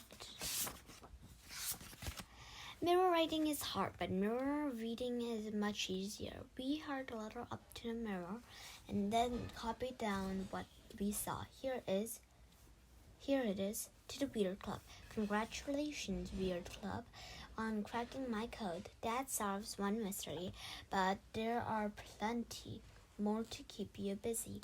Who am I, and why am I writing to you? I'm not ready to answer the first question, so let me address the second. I'm writing because your club reminded me of what I was like when I was your age. My favorite hobby was hunting for monsters. I watched a lot of horror movies back then, so I had a constant supply of terrifying monsters to search for. But there was one that intrigued me more than all others: Bigfoot. I was obsessed with Bigfoot. I would go on expeditions hoping to spot a creature. Of course, I didn't travel far. I just roamed around in the woods a bit, but still, the sense of mystery was exhilarating and terrifying. For Halloween, I dressed up as Bigfoot. I even made up a language of whoops and grunts so that I could talk like Bigfoots. This got me in trouble at school since no one could understand what I was saying. Why was I so interested with Bigfoot?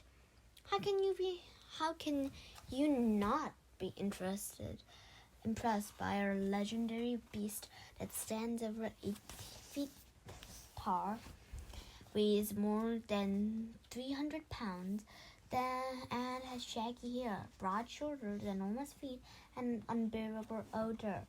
Also, I was a shy kid, and I related to Bigfoot,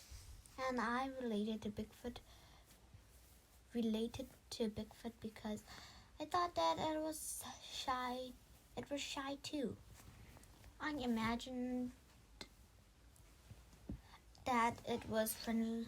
It was a friendly creature, just very reclusive and bad at sports like I was. I used to always read about scary Bigfoot sightings in Washington State, Ohio, Illinois, and Pennsylvania. Unfortunately, I didn't live in any of those places. I lived in New Jersey. Stella's mirror writing tips. In mirror writing, you write the letters from right to left instead of left to right. Draw each letter backwards so that it looks normal in a mirror. If it helps you, you can first write your message to the unusual way, and then hold it up to the mirror and copy down what you see. Good luck! Bigfoot in New Jersey? I exclaimed, putting down the letter for a moment. I wonder if we have any Bigfoot monsters in Basking Ridge. I don't know, muttered Markby. I haven't seen any, but I just moved here. I'm still wondering who Sasquatch is, said Stella. Stella sounds like an adult, don't you think? Maybe it's your mom. She gave us the letter after all. Or your dad, Markby suggested. He's kind of mysterious, isn't he?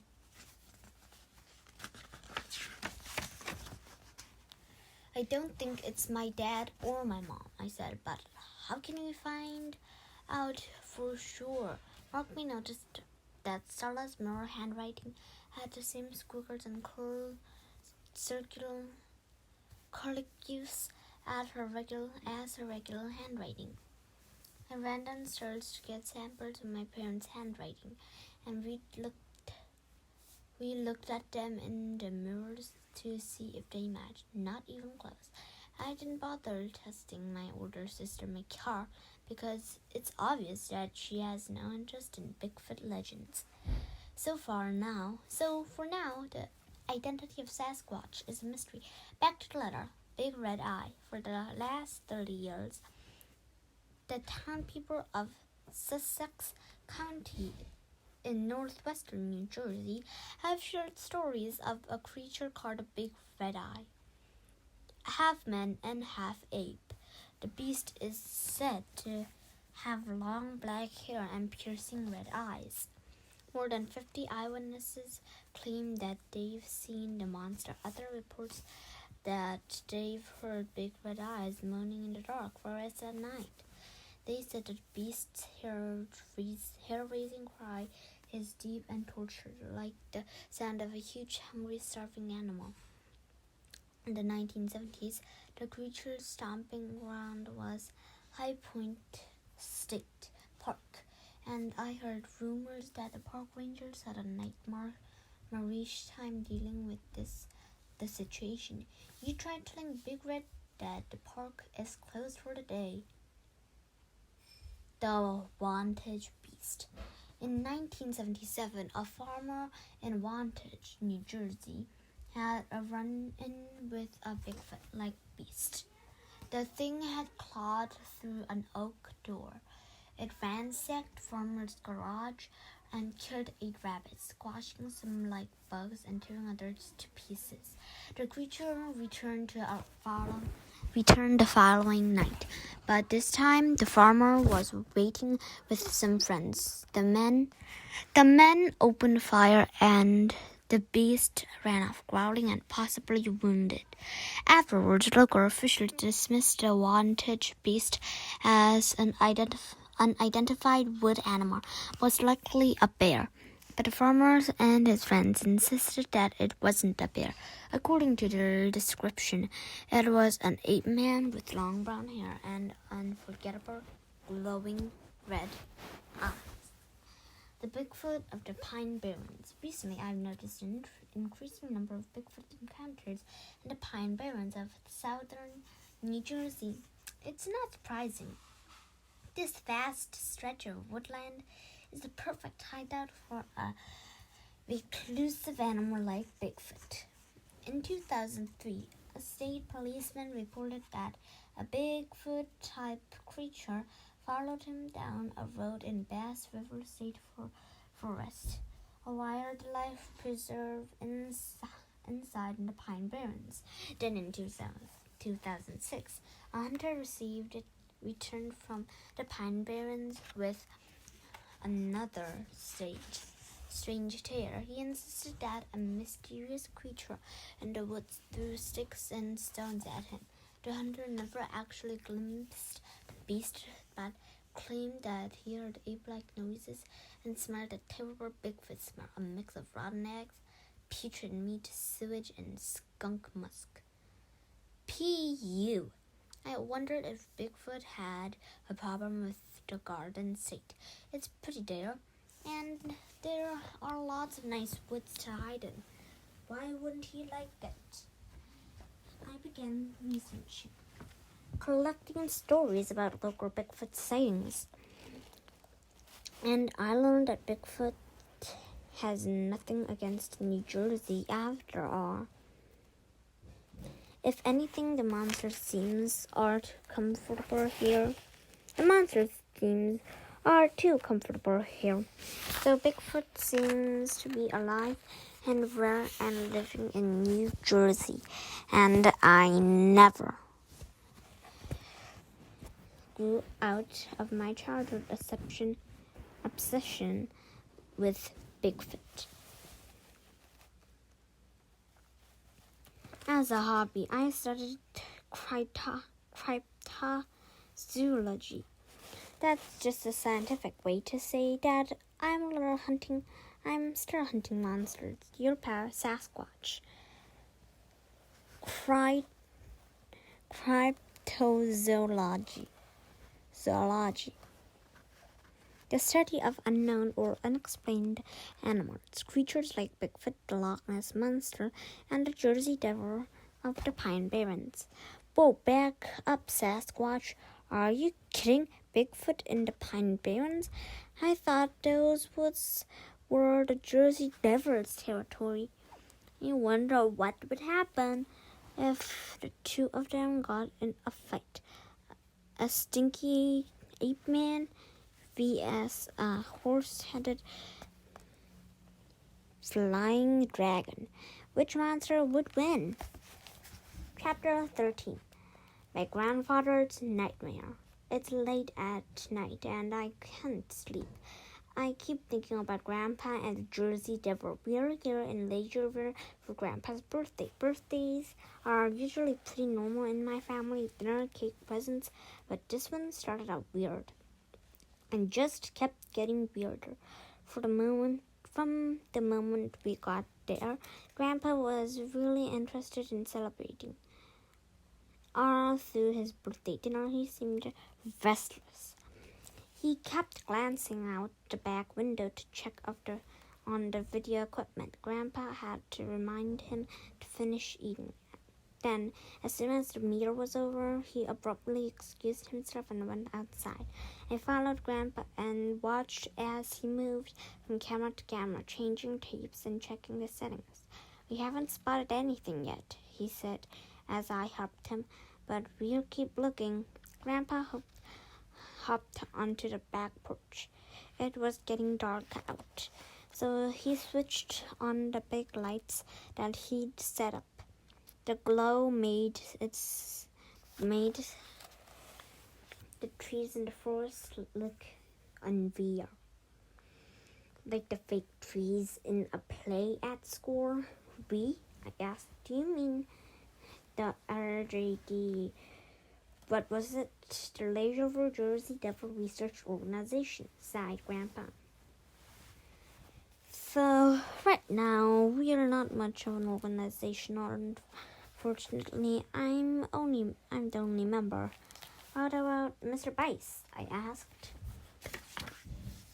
"Bice," grumbled Grandpa. "Don't mention his name. Who needs that old fogey? Anyway, he just slows everything down. What happened with Mr. Bice? I thought you two were friends." "I'll tell you what happened. He quit the LGTRO. And do you know why he started? Didn't like the idea of us wandering around in the Pine Barrens at night. But we're careful. We know what we're doing. We just make short treks into the forest. We never strayed too far from the house." Grandpa peered into the woods, squinting hard and searching for movement. He turned to me and smiled. "Hey, Mark," he said. His eyes were gleaming. "Do you feel like taking a little walk in the woods with me?" "Did I?" I ran inside and got ready. I grabbed my Beer Club kit, where Grandpa put on his new improved Jersey Devil hunting outfit. When I saw what he was wearing, I burst out laughing.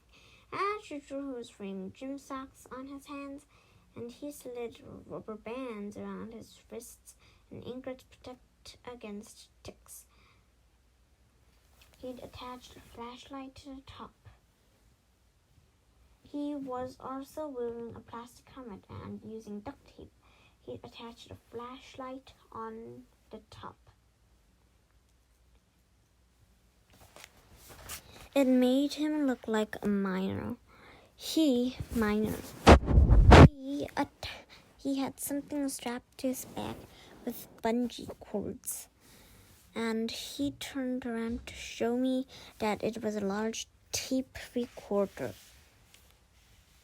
It had a bulky remote control which was hanging from a string around his neck, along with his camera, and last but not least, he was carrying a large plastic wiffle bar bat.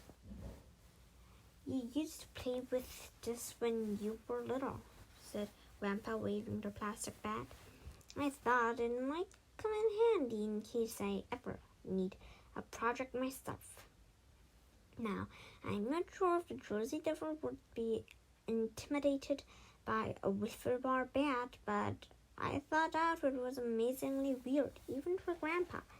Recorder, hat, socks, bat, camera, remote, rubber bands.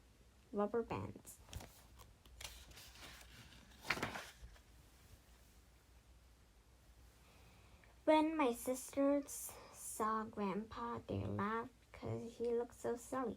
But my grandmother wasn't amused. "I'm worried about you," she said to Grandpa. "This Jersey Devil business has gotten out of hand." She turned to my dad. "He hasn't been sleeping well because he keeps dreaming of the Jersey Devil." It's the same nightmare every time, and he is constantly wandering around the woods at night. Those woods are so dark and cold, and who knows what's out there. You don't need to worry, insisted Grandpa as he stepped out onto the back porch. The bright light around him cast an eerie glow on his fence. We'll stay on the path, and anyway, I know these woods backwards and forwards. I suddenly felt a little nervous about heading out into the woods at night. I almost hoped Mom or Dad could tell me I couldn't go, but all Dad said was, stay on the path and don't wander off. And Mom said, come back in 15 minutes, no more, and put your jacket on. I guess they trusted my grandfather more than my grandmother did. Then Grandpa grinned at me. Let's go, Mark, he said, swinging his bat like a sword. If the Jersey Devil is out there, we'll find it. We entered the woods. It was a narrow path for walkers and joggers, so now I knew why my parents weren't too worried.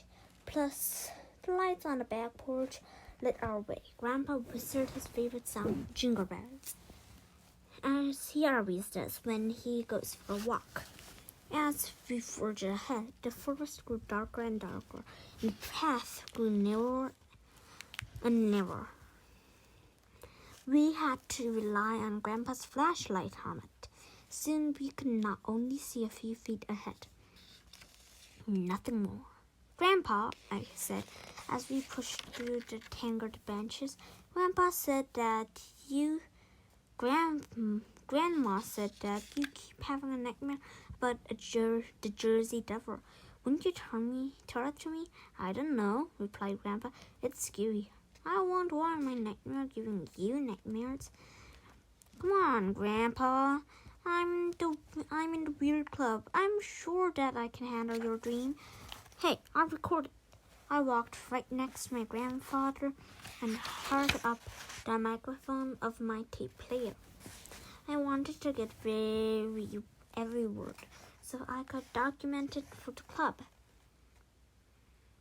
All right, said Grandma, but I warned you. He walked for a moment without speaking. It was really quiet in the woods,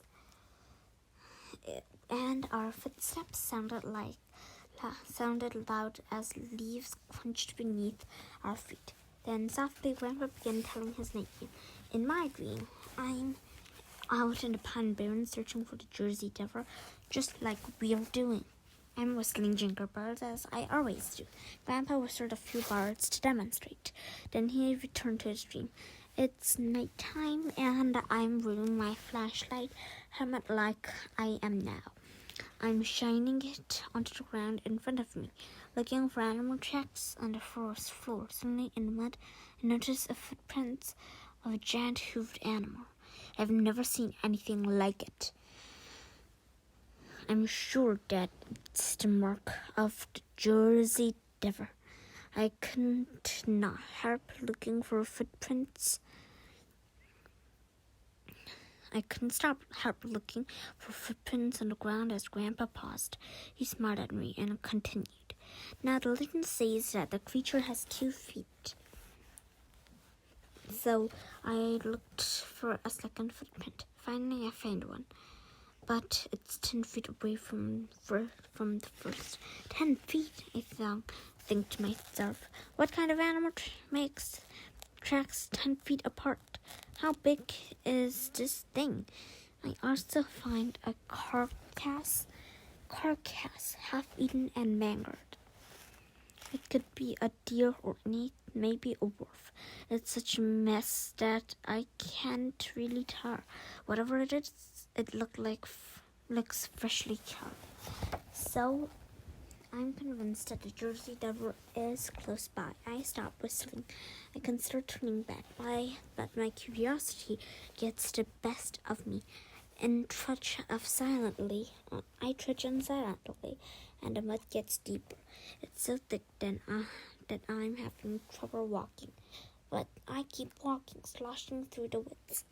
I found more tracks and follow them to the edge of a dark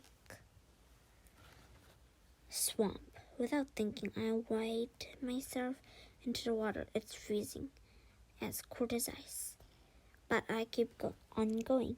1 step, 2 steps, and the 3rd step, I sink into the mud, comes up to my chest. Quicksand. I realize I'm in the blue hole and I'm trapped in quicksand.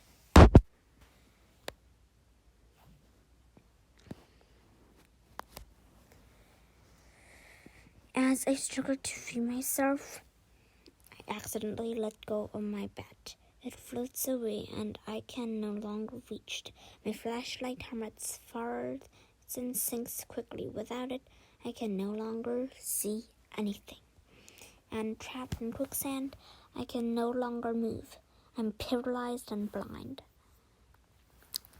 All I can do is listen. So I listen as hard as I can, waiting for noise to break the silence. When it comes, it startles me. A deafening shriek, an angry beast screeching in the night. I feel hot air rush against my face, and I hear the sound of splashing coming closer and closer.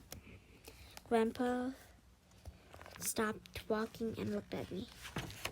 The strangest things about this nightmare is that I do feel frightened at the end. Instead, my heart is pounding, racing with anticipation, even though I'm trapped in the blue hole in the dark and a ferocious creature was about to devour me. I feel accelerated. Finally, I think to myself, finally, I found the Jersey Devil. Grandpa looked at me and fell silent. I noticed that he was out of breath and his jaw-covered hands were shaking. I shivered. That's when the dream always ends, Grandpa whispered, just before the thing shows up and eat me. He wiped his forehead, and then, ducking under a low-hanging branch, he turned back towards the house. As I followed my grandfather through the woods, he began whistling a very soft, slow version of his favorite song. And I have to admit, I don't think I'll ever hear Jingle Bells again without giving me goosebumps. Grandpa's Nightmare. Chapter 14. More Pine Barrens Weirdness. The next morning, before we left Grandma, and Grandpa's house, I ran to Mrs. White. She was just starting off on her morning walk. Has your grandfather had any luck on his search for the Jersey Devil? She asked. Not yet, I answered, but if it's out there, he'll find it. Yes, indeed, exclaimed Mrs. White. I had the same attitude the last time I lost my house keys. If they're out there, I'll find them. Of course, I left them on the kitchen table the whole time, silly me. But of course, you can't compare the Jersey Devil a set of house keys, can you? She glanced at her watch. Alrighty. It's time for me to skedaddle. I'm behind schedule. Once again, tell your grandfather to be careful. We don't want him running into the white-eyed ghost of the Pine Barrens. Wait a minute, Mrs. White, I called her. The white-eyed ghost? Mrs. White nodded. Such a sad story. Her husband was a sailor who died at sea, but she never stopped waiting for him. They say that she wanders the Pine Barrens at night, scaring people with her strange white eyes, and always asking the same helpless question. Do you know where my husband is? And if they don't know the answer, she curses them with years and years of bad luck. Mrs. White smiled and winked at me. But the white-eyed ghost is a sweetheart compared to the pine hoggers. The pine hoggers? That's right, continued Mrs. White. The pine hoggers are a crazy family. They live in the Pine Barrens and they kill people with booby traps. Another wink from Mrs. White. Why does she wink at me every time she says something scary? After our conversation, I couldn't stop thinking about the Pine Barrens. How could a stretch of woods in New Jersey be so jam-packed with so many different kinds of weirdness? That night, I did a search on the internet. I typed in Pine Barrens in New Jersey and weird. Of course, I got enough strange stories to keep me busy for hours. I read about the Jersey Devil and the Bigfoot at the Pine Barrens. And I read about another beast so silly that I couldn't stop laughing. It's known as the New Jersey vegetable monster. A crazy old man once reported that he saw a creature in the Pine Barrens that looked like a man-sized stalk of broccoli. Of course, no one believed him. The tale was so absurd that people started making jokes about it. To this day, if a cryptozoologist started making jokes about it, to this day, if a cryptozoologist like Sasquatch say he is, heard an unbelievable story from an unreliable person, he or shake his head and say, "That sounds like the New Jersey vegetable monster." I wondered about the pine hawkers and the white-eyed ghosts of the Pine Barrens. Did they really exist, or were they invented by people with overactive imaginations, like the older man and his New Jersey vegetable monster? For Grandpa's sake, I hope they are just scary stories and not weird. The Pine Barrens had enough creepy monsters as it is. Chapter 15. A collection of weird photos. I don't like taking photos of people. Fake smiles and goofy poses are boring. I like taking pictures of weird random stuff. Things you see at the side of the road that make you stop and say, New Jersey is a great place for taking, pictures. I always keep my digital camera close at hand in case I spot something weird. Here are some that I've taken on car rides with my family. The giant cowboy of Cowtown. This one is for Mark B, so he won't feel homesick for Texas. It's a giant fiberglass cowboy. He's standing in the parking lot of Cowtown. The oldest weekly rodeo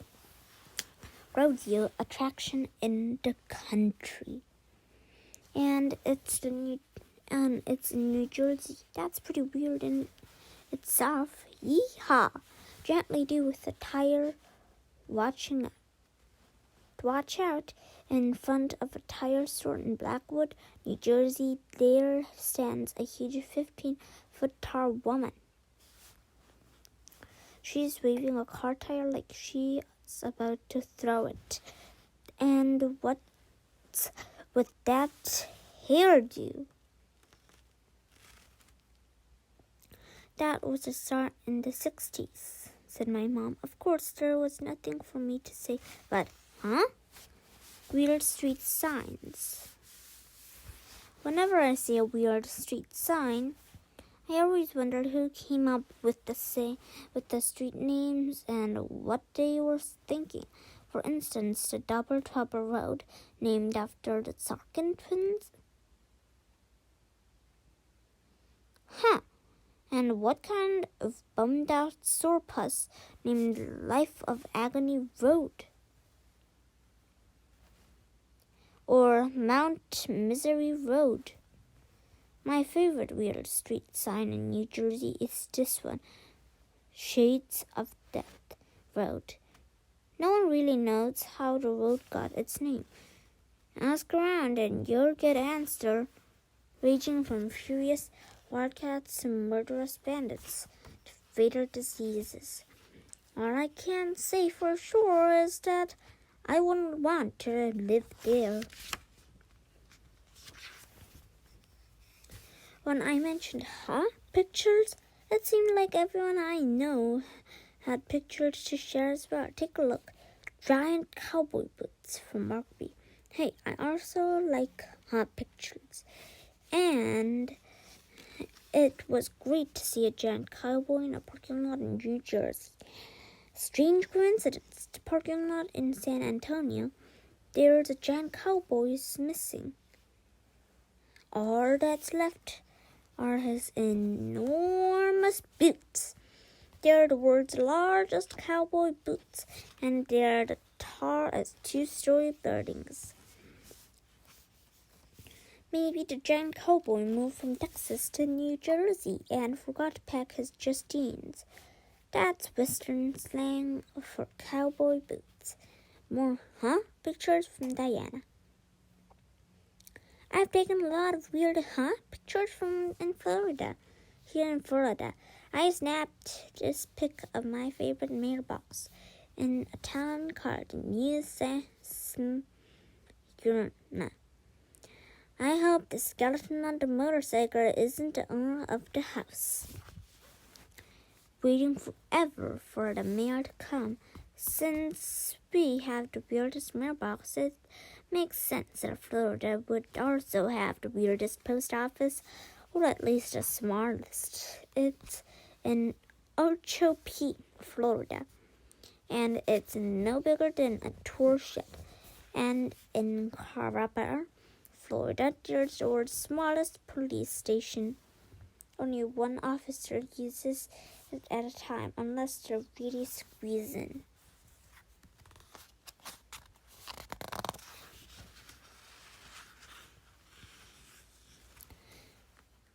Shortwood Forest from Mrs. White. I overheard from your grandfather, Mr. Best, that you like odd pictures. Well, I have a deuce for you. During one of my recent walks through the Pine Barrens, I spied a group of mysterious white figures with long arms dangling in the breezes. At first I was frightened, but I thought I'd stumbled upon some kind of ghostly gang meeting. But then I realized I wore shirts. Now, who would hang dozens of white shirts near a swamp and crazy in the middle of the woods? Was it some kind of joke? Were here crazy nearby watching me?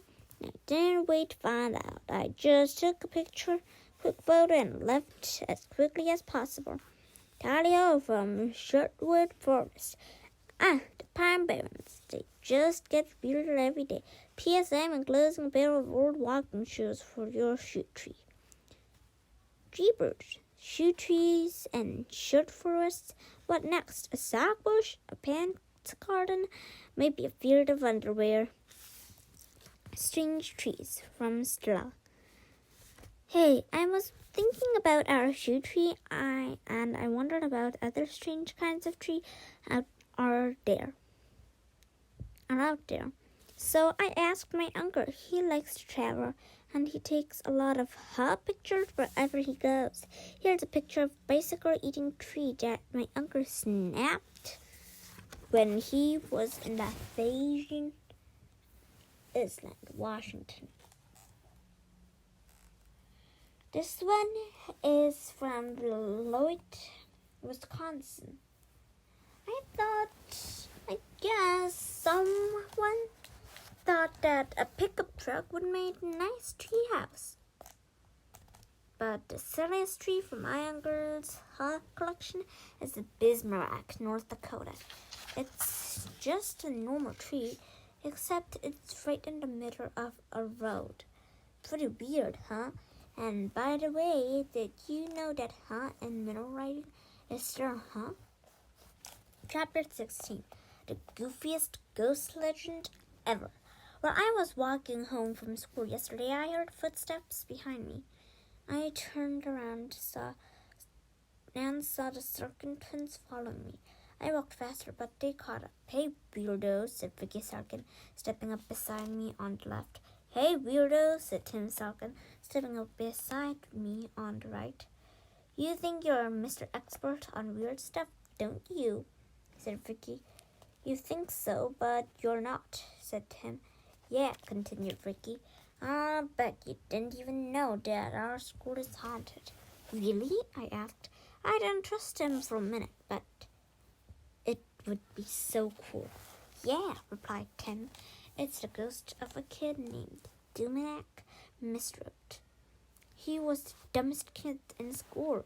His worst subject was math, said Vicky. His mother was driving him home from school after he flunked a math test, and she was yelling at him and not washing the road, and bam!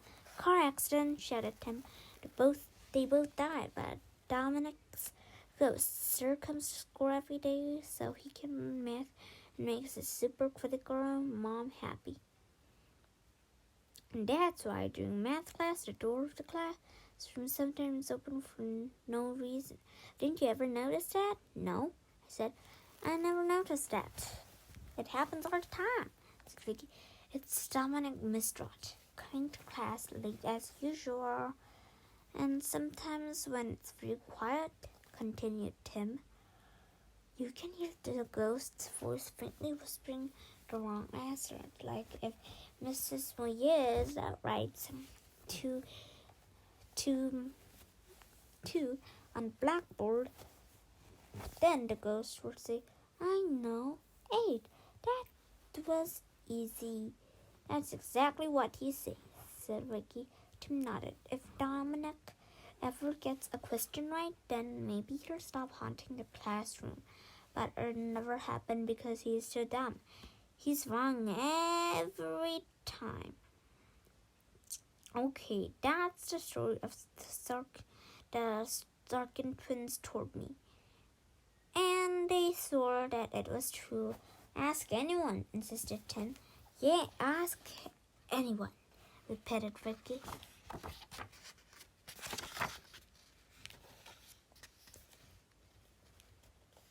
Today's Wednesday, so we had our weekly Weird Club meeting in my room. Mark B and me and Stella was there, and as usual, my little sister Rachel wouldn't leave us alone. I told them all about my strange encounter with the Sceurman twins, and I asked if anyone had ever heard of Dominic Mistrot, the math class ghost. No way, said Stella. I think that's the goofiest ghost legend ever. Me too, agreed Rachel, once again smiling at Stella like they were best friends. The goofiest ghost legend ever. I've never heard of Dominic Mistrot either, said Rockby, shaking his head, and I wouldn't believe a word Ricky and Tim Sceurman say. To me, it sounds like another New Jersey vegetable monster. New Jersey vegetable monster? Said Rachel. What's that? It just means something. An unbelievable story from an unreliable source, explained Brockby, because once some old guy said he saw a giant broccoli man in the Pine Barrens. A giant broccoli man, said Rachel, her eyes wide. But the Pine Barrens are right behind Grandpa and Grandma's house. Don't worry, I said. The Jersey Devil will probably eat the vegetable monster before it would ever bother Grandma and Grandpa. Rachel's face went pale. Then, big surprise, she started crying. I'm afraid of the New Jersey vegetable monster, she sobbed. Oh, come on, I groaned. It's not even scary. It is to me, Rachel wailed. I hate broccoli. The New Jersey vegetable monster. Then she ran from my room in tears. My mother called out from the hallway. Mom, what did you do to your little sister? Don't ask, I replied. I shut the door and locked it so that we could continue with our meeting. The question before the Weird Club was, what do we do about the case of Dominic Mistrot? Should we ignore it or should we investigate it? We took a vote and the decision was unanimous. We agreed that the legend of the math class ghost was ridiculous and most likely a hoax. But it was our duty to, as paranormal researchers, to investigate it. Besides, said Markby, how can we pass up a chance to ghost hunt at our old school? Vegetable monster update.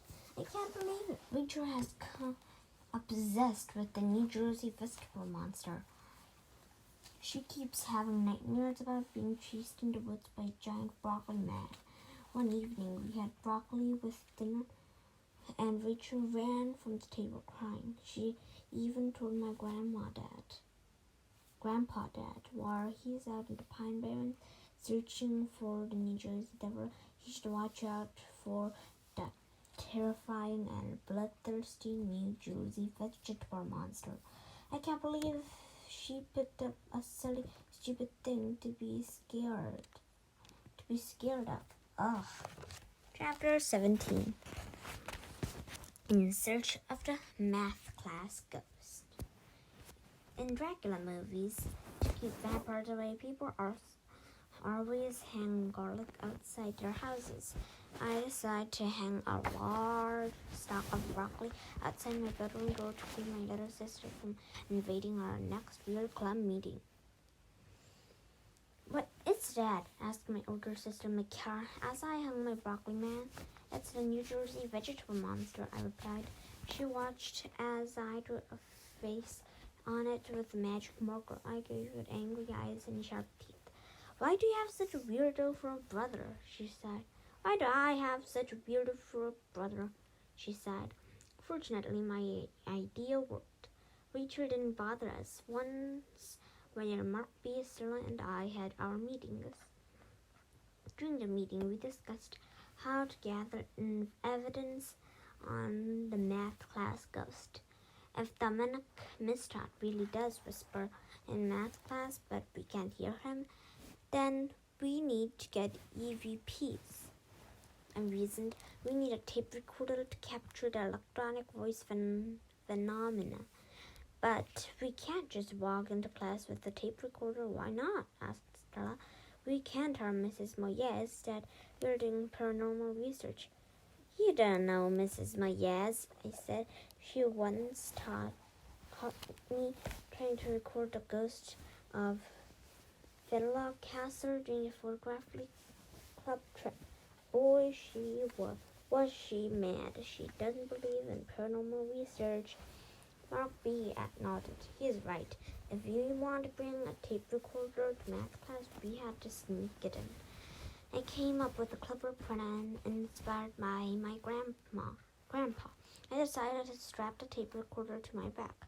I could wear a bulky winter coat and slip the microphone down my sleeve, so no one would notice it.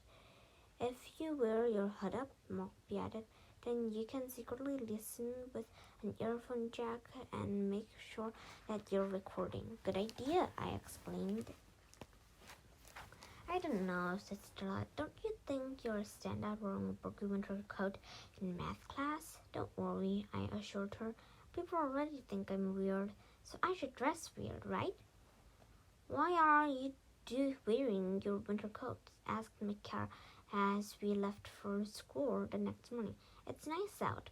I'm smoking my tape recorder to math class, I admitted, so we can capture EVPs of Dominic Mistrot, the math class ghost. Then I ran off before she could say, what do I have such a weirdo for a brother? In the boys' room before Mrs. Moyes' class, Mark B. helped me get ready while Stella stood guard outside in the hallway. Mark B. switched on the recorder, testing 1, 2, 3. He said to my coat sleeve. I heard him in the monitor loud and clear. We were recording. Class started. Mrs. Moyes took attendance while I reviewed my math homework, trying to be casual. So far, good. So good. Then Mrs. Moyes approached the blackboard. 516 plus 2, 3. She said, writing out the problem on the blackboard. We were learning fractions. As she calculated the common denominator, I concentrated hard, listening to the sounds of the classroom through the monitor of my tape recorder. I was hoping to hear a spooky voice whispering a wrong answer. But all I heard was the click-clack of the chalk on the blackboard. Suddenly, the monitor went dead. I slipped my hand under my hood and pressed the earphone jack harder against my ear. Still nothing. The machine was no longer recording. I remembered how I had gotten my tape recorder working out of the silken pin smashed in the sidewalk. All I had to do was shake it a little. I jiggled, but the machine didn't start. I rocked back and forth, but that didn't work either. Finally, I began bouncing up and down in my chair, shimmying and wiggling. I tried to be inconspicuous, but my chair was making a light creaking noise. "Mark!" Mrs. Moyes suddenly shouted. I stiffened and gazed up at her. I didn't know what to say. Mark B. raised his hand. "Mrs. Moyes, which Mark do you mean, A or B?" "Mark Aldrich."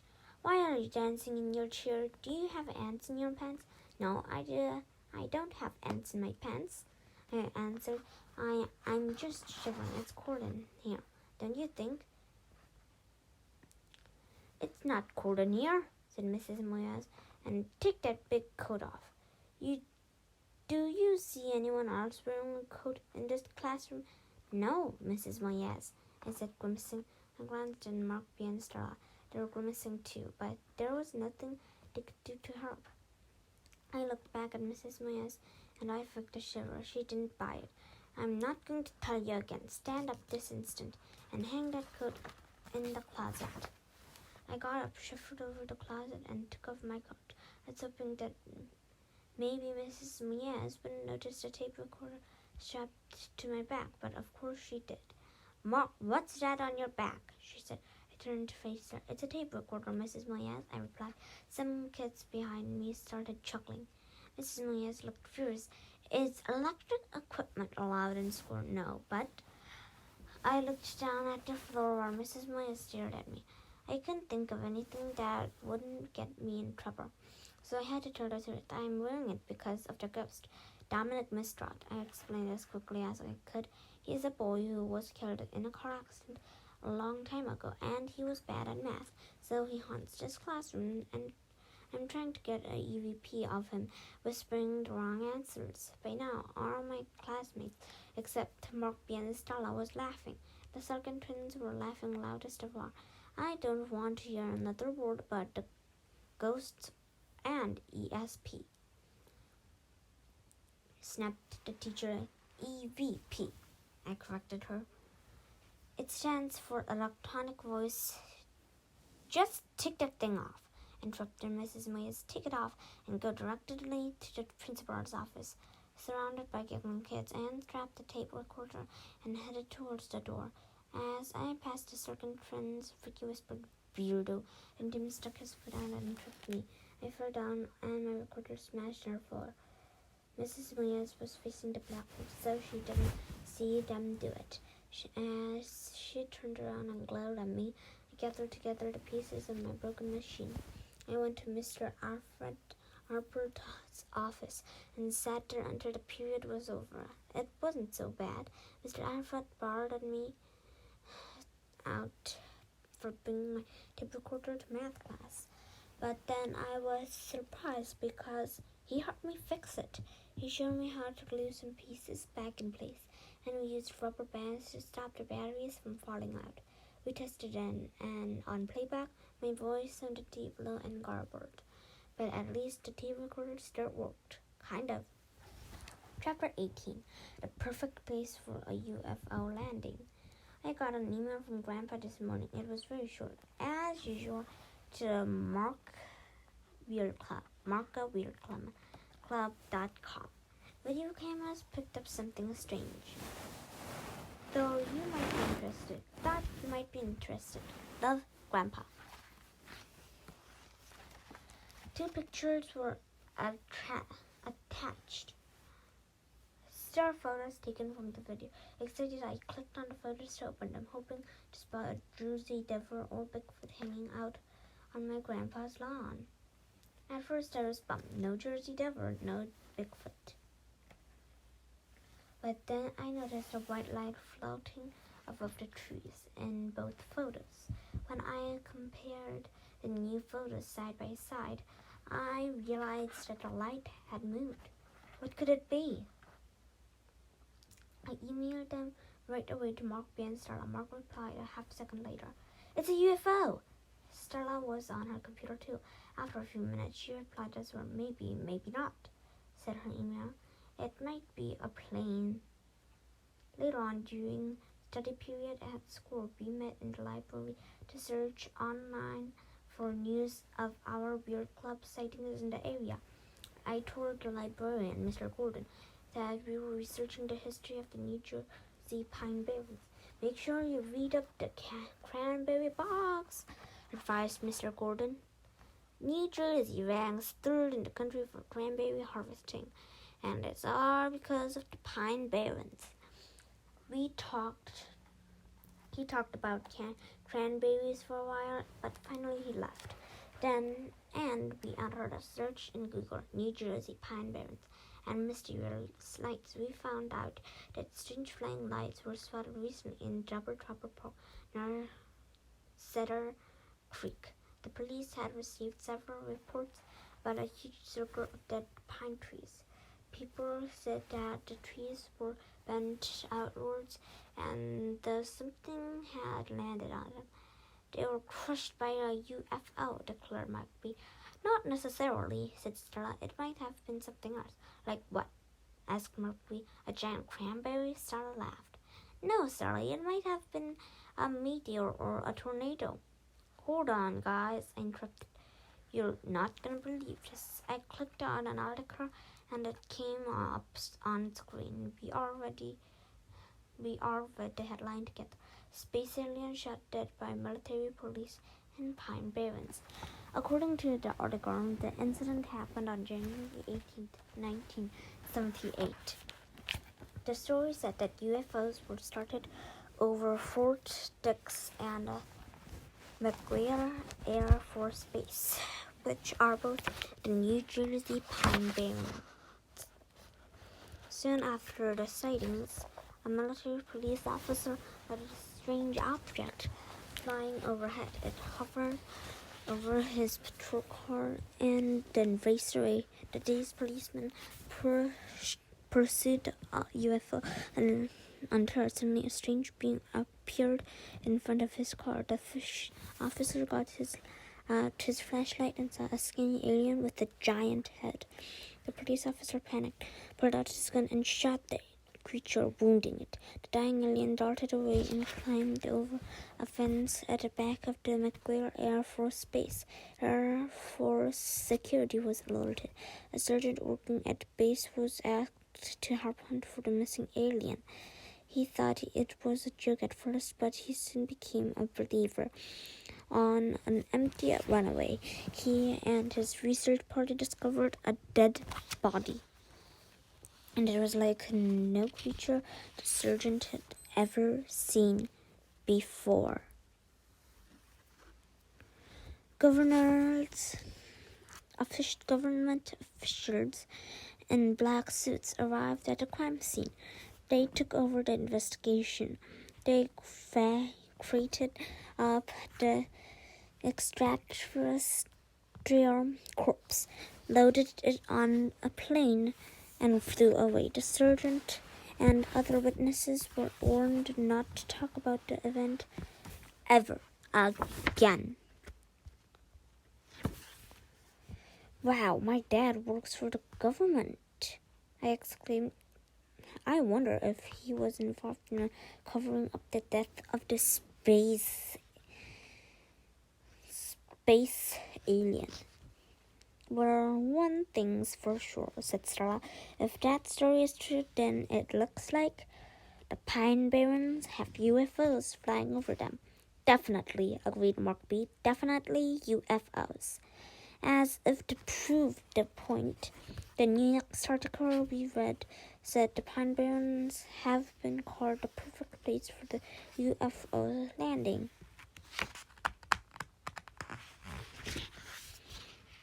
Oh great, doesn't Grandpa have enough to worry about?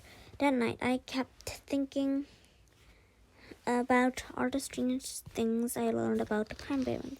I was too nervous to sleep, so I decided to email Grandpa.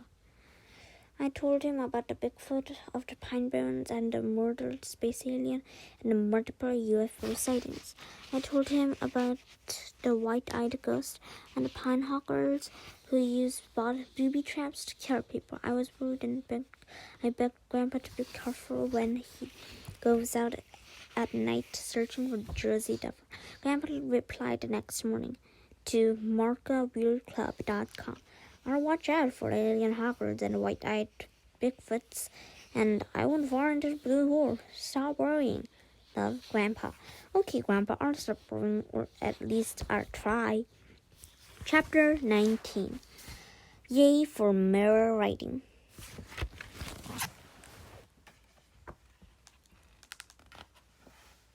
Hold this up to the mirror to read. Mark. You guys will read this by yourselves. Chapter 20. Big pair of clues. The mail just came, said my mother, handing me a parcel. Bills for me and beer club package for you.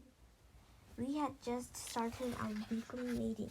Mark B and Stella were in my room, and Broccoli Man was guarding the door, so there was no sign of return.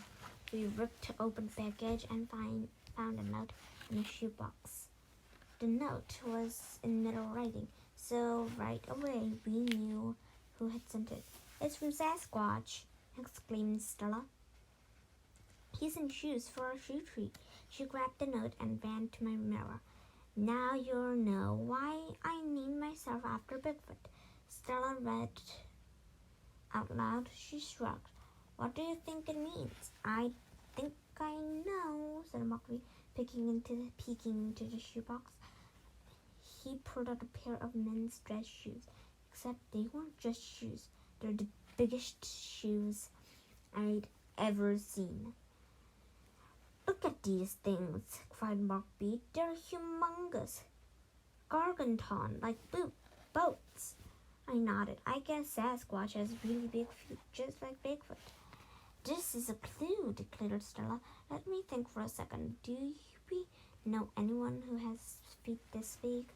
We sat in silence. Mark B raised his head. I know a guy in Texas with big feet.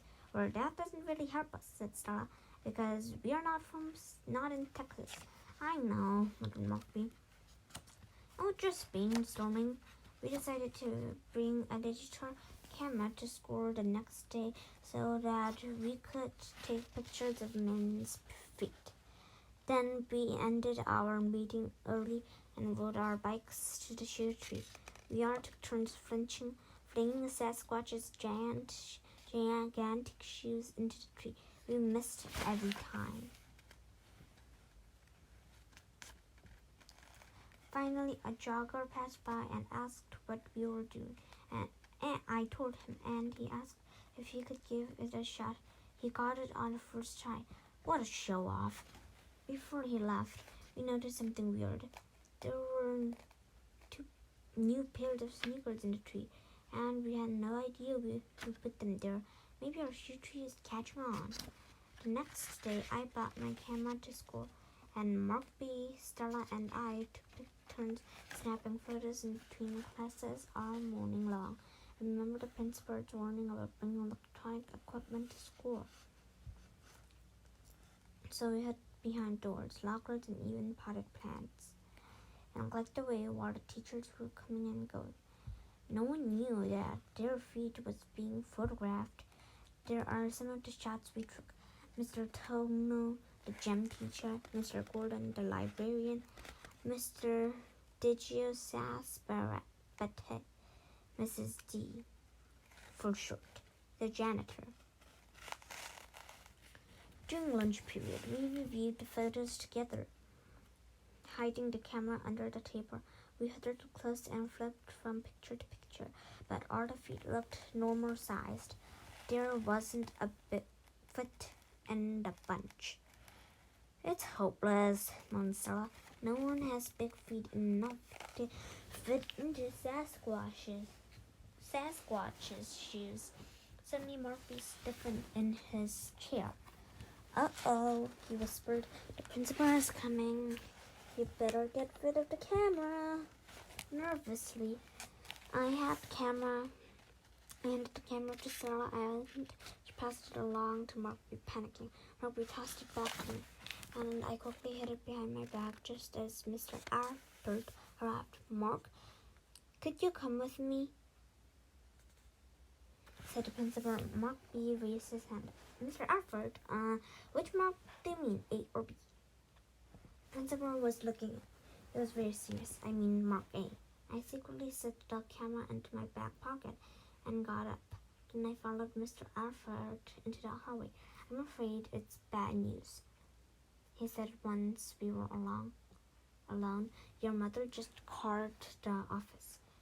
Your grandfather's missing." I stared up at him in shock. I could barely speak. "Missing?" I murmured. The principal nodded sadly. "He went into the woods last night and he hasn't come back." Chapter 21. The emergency trip to Leisure. I went to Mr. Alfred's office and the cat was there. She wouldn't even look at me. I realized that she thought it was all my fault. If it weren't for me, then Grandpa would never have gone into the Pine Barrens to search for the Jersey Devil. I had put the idea onto his head. My mother told me that the police are scouring the forest, said the principal. They have searched the dogs. They have search dogs. They even have helicopters flying overhead hunting for signs. Mr. Albert smiled, trying to reassure us. "I'm sure they'll find your grandfather." "Yeah, they'll find him," I repeated. I tried to smile back, but I couldn't. I was too worried. My mom picked us up, and then we went to get Rachel. When she got into the car, Rachel was holding a fistful of tissues and crying. But for once, I couldn't blame her. My mom drove us home to meet Dad. He was standing in the driveway waiting for us, pacing nervously back and forth. I've never seen him look so fidgety. He is usually so calm and cool. Dad climbed into the front seat, and we headed off to Leisure. No one spoke during the trip. Rachel whimpered in the seat behind me, while I gazed out the car window and watched the woods go by. I kept thinking about the Jersey Devil and the Pine Barrens with all its monsters, UFOs, pine hawkers, and ghosts. I kept wondering where Grandpa was and whether he was okay. When we arrived at my grandparents' house, Grandma was outside talking to a policeman who introduced himself as Officer Humphrey. "Any news?" my father asked. "Not really," Officer Humphrey replied. "We found some footprints, but the trail ends at a swamp." "A swamp?" I remember Grandpa's nightmare and the way he described it. I imagined Grandpa sinking into the quicksand of the Blue Hole with the Jersey Devil approaching. "A swamp," uttered my grandmother. She was unsteady and pale, sick from worrying. "What if he fell in? He doesn't know how to swim." "Don't worry, the water was very shallow," said the policeman. "I'm sure he's all right. He's just lost his way. He's out there somewhere, and we'll keep looking until we find him." Before climbing into the patrol car, Officer Humphrey told us not to go out into the woods to look for Grandpa ourselves.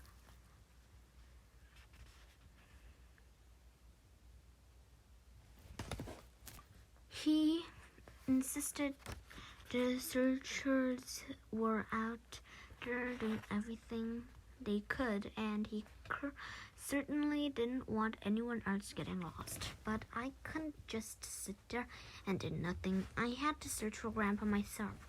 I felt that I owed it to him.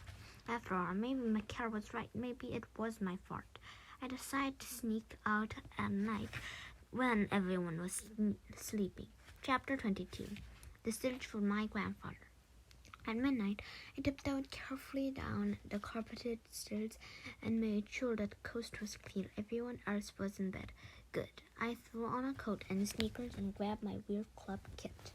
I wanted to have my digital camera and tape recorder with me in case I ran into the Jersey Devil.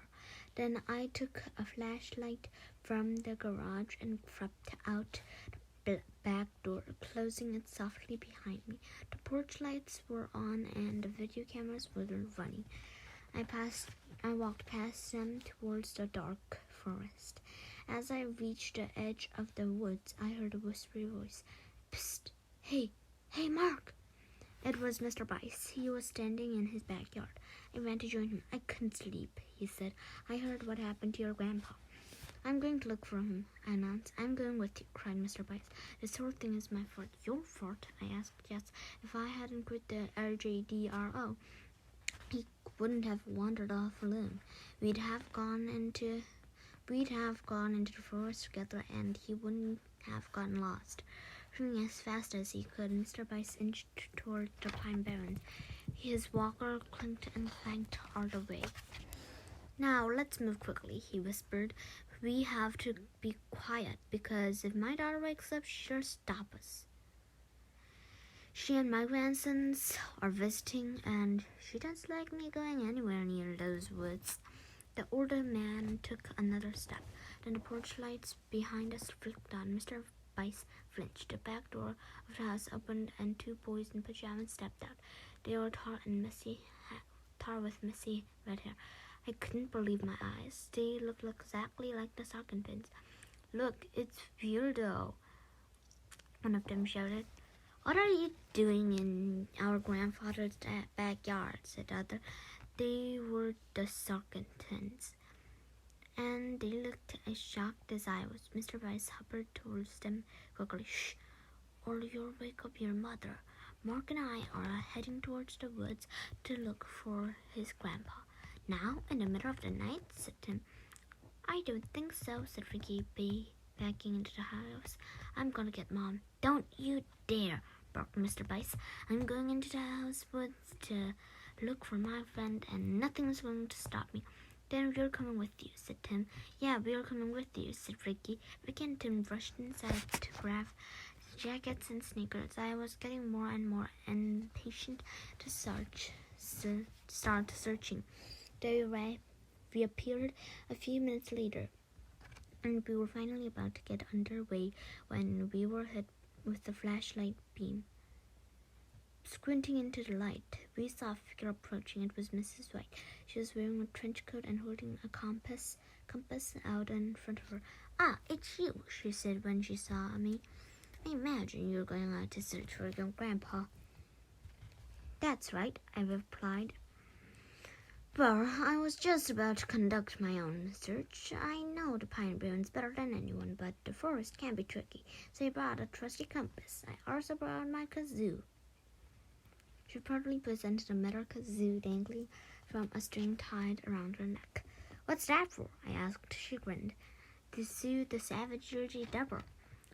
I read on the internet that wild beasts enjoy listening to music. Animals are fascinating, aren't they? Sure, I said. I turned towards the woods and led our unusual search party into the pine barrens. A fair old guy with a walker, an old woman dressed all in white, and twin bullies who hated me. What a weird group we made. Following the narrow path, I walked with a Sarkentone on each side of me. They crowded close, so I knew they were scared. Mrs. White trailed behind us, helping Mr. Bice maneuver his walker through the thick underbrush. Mr. Bice moved as fast as he could, but our progress was slow. After 20 minutes, I could still see the bright lights on my grandpa's back porch. After 20 minutes, I could still see the bright lights on my grandpa's back porch. Another 10 minutes passed. The forest grew black and threatening. As impatient as I was to find Grandpa, I was also secretly feared not to be alone in the forest. I snapped this picture in the woods. You can see how dark it was that night. As we shuffled into the dark, I told the Sockin twins about the Jersey Devil. You mean a horse-faced flying dragon lives in these woods? Asked Ricky. I felt him shudder beside me. And it had sharp claws and jagged teeth? Asked Tim. He spun around and called out to his grandfather, Popsy, are you sure you don't want to go back? I'll go with you if you want. Popsy? I said, trying not to laugh. You call your grandfather Popsy? Yes, he's our Popsy, replied Ricky. What's wrong with that? You know, Mrs. White, said Mr. Bice, also known as Popsy, trudging along behind us. I come from West Virginia, and there we had our own flying monster called Mothman. Ah, yes, I heard of Mothman, exclaimed Mrs. White.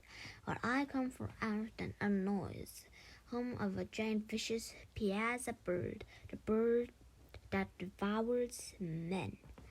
It devours men, stammered Tim. That's what they say, chirped Mrs. White. Oh, it's a nasty monster. It eats men, women, children, dogs, even ponies. Everything it comes across. The dreaded pizza bird. They kept talking, but all I could think of was my grandpa. Suddenly my flashlight revealed a giant glint of red on the forest floor. He stopped and shined the light down. Everyone else crowded around me. It was a pile of bloody fur and bones. It was just like the animal carcass in Grandpa's dream. What is it? Gasped Ricky. I don't know, I said, but I think it used to be some kind of animal. That's it, howled Tim. I don't care what you guys do. I'm going home. Tim lunged backwards, bumping into Mrs. White. Oh dear, I dropped my compass. I can't find it, cried Mrs. White, bending and feeling around in the muck. We're lost, yelped Ricky, starting to panic. We're not lost, said Mr. Bites. We're fine. Stay calm. That's when I saw it, in the mud up ahead. A footprint. I said, look, a footprint. You shined my flashlight on the track. It was hard to see, but I could just barely make out a heel mark and 3 pointy toes. And it was big. Really big. I grabbed my camera and quickly snapped a picture. My hands was trembling. Maybe it was the Jersey Devil, I exclaimed. My mind started racing. I couldn't stop thinking about Grandpa's dream, and I couldn't shake the feeling that if I could find more tracks, then I'd find the Jersey Devil. And if I found the Jersey Devil, then I would find Grandpa. I started talking really fast. In Grandpa's dream, the Jersey Devil tracks were 10 feet apart. I stepped forward, counting aloud, measuring the distance with my step. 1, 2, 3. Don't get any farther, pleaded Tim. Yeah, it'll devour you, hollered Ricky. 4, 5, 6, 7. Keeping my flashlight pointed down, I scanned the first floor, searching for the next track. 8, 9. My foot caught on a branch. I tripped and fell down, and with a splash, ice cold water hit my face. The blue hole, I cried out. I wiggled and shook, trying to free myself, but the mud was too thick. Quicksand! I dropped my tape recorder and my flashlight. The light cut off, leaving me in darkness. There it is, shrieked Tim. It's the Jersey Devil. I looked up and saw truths floating in the night like eyes. Ah! Screamed Ricky. Stay calm, Mr. Bice kept saying. Everyone stay calm. I froze. The eyes came closer, bobbing and swaying. Then I realized that they weren't eyes at all. They were flashlights. A beam lit up the woods around me, and I suddenly realized that I hadn't fallen into the blue hole. It was lying in a big cold puddle of swamp water. I started laughing. I couldn't help it. What are you doing out there? I heard a voice ask sternly. I thought I told you to stay put. I stopped laughing. It was our Officer Humphrey, the policeman from Grandpa's house. He reached down and A hand propped me up. Another policeman stood beside him. I was looking for my grandpa, I replied. I couldn't just stay inside and wait. I had to. We found him, the second policeman interrupted. Really? I asked. You found it? You found Grandpa? Yes, said Officer Humphrey, smiling. He's home safe. I was so excited to hear that Grandpa was okay. I gave Officer Humphrey a big hug. I realized too late that I was covered in mud, and now he was too. But I was too happy to care. But now my grandsons are lost, shouted Mr. Bryce. Tim, Ricky, he called, sounding worried. We're up here, someone cried from above. Yeah, Popsy, we climbed up. But we can't get down. The policeman pointed their lights into a tree, and sure enough, high up in the branches were the second twins. All right, said the muddy Officer Humphrey, starting to climb. I'll get them down. Here's what I saw in the mud. Could it be the footprints of a Jersey Devil? Chapter 23. Grandpa's Encounter in the Woods. When I got home that night, everyone was waiting for me in the living room. Mom and Dad took turns yelling at me for going into the Pine Barrens at night. Even Grandpa snapped at me. I guess I deserved it. I didn't get to talk to Grandpa because they'd taken him to the hospital in an ambulance. Nothing serious, my dad said. He's just exhausted and frightened after being lost in the woods for so long. We visited Grandpa the next day. We all crowded around his hospital bed, telling jokes and stories about everything except the Pine Barrens. No one wanted to talk about what had happened. Grandpa looked fine, but maybe a little tired. He said the doctor wanted to keep him there for another day. Just keep an eye on him. Hey, Grandpa, I announced. I bought you a pair of gym socks to keep your hands warm. Very considerate of you, he replied, stuffing his hands into the socks. Take those off your hands, said Grandma sharply. It's one thing to look ridiculous at home, but this is a hospital. He tried to look stern, but I noticed that she had a tiny smile on her face. I was glad to see Grandma smiling again. All through our visit, Grandpa kept on looking at me like he wanted to tell me something. Finally, as we were about to leave, he said, Listen, Mark, can I talk to you for a minute? Sure. Here's a cool photo my mom took of me and Grandpa in the hospital, taken through an repaired glass window in the door to his room. Don't talk too long. Your grandfather needs rest, said my father. Grandpa waited as my family cleared out of the room. I didn't want them to hear this. They'll think I'm crazy, but you'll believe me. I'll believe what? I asked. I saw it, he whispered. I saw the Jersey Devil. I sat on the edge of the bed and said, Tell me everything. And he did. I went out that night searching for the Jersey Devil, Grandpa began. I wandered around for hours before I realized that I was lost. Maybe I knew it sooner, but I didn't want to admit it.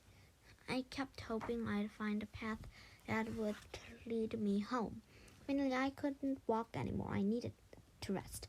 I found a nice soft pile of leaves and lay down in them. I started whistling to keep my mind off the fact that I was lost. Jingle bells? I asked. Of course. What else am I going to whistle? Grandpa closed his eyes and opened them again. I blinked just like that and closed my eyes, but only for a second. And when I opened them, a terrifying creature was hovering over me, fluttering its wings. The Jersey Devil? I whispered. Grandpa nodded. There was a whole zoo in one animal. Just like you said, Mark. Every part of it seemed to come from a different creature. Horse's face, kangaroo's body, human legs, deer antlers, long pointed dragon tail, and enormous bat wings. The wings were absolutely spectacular. They seemed to fill the sky.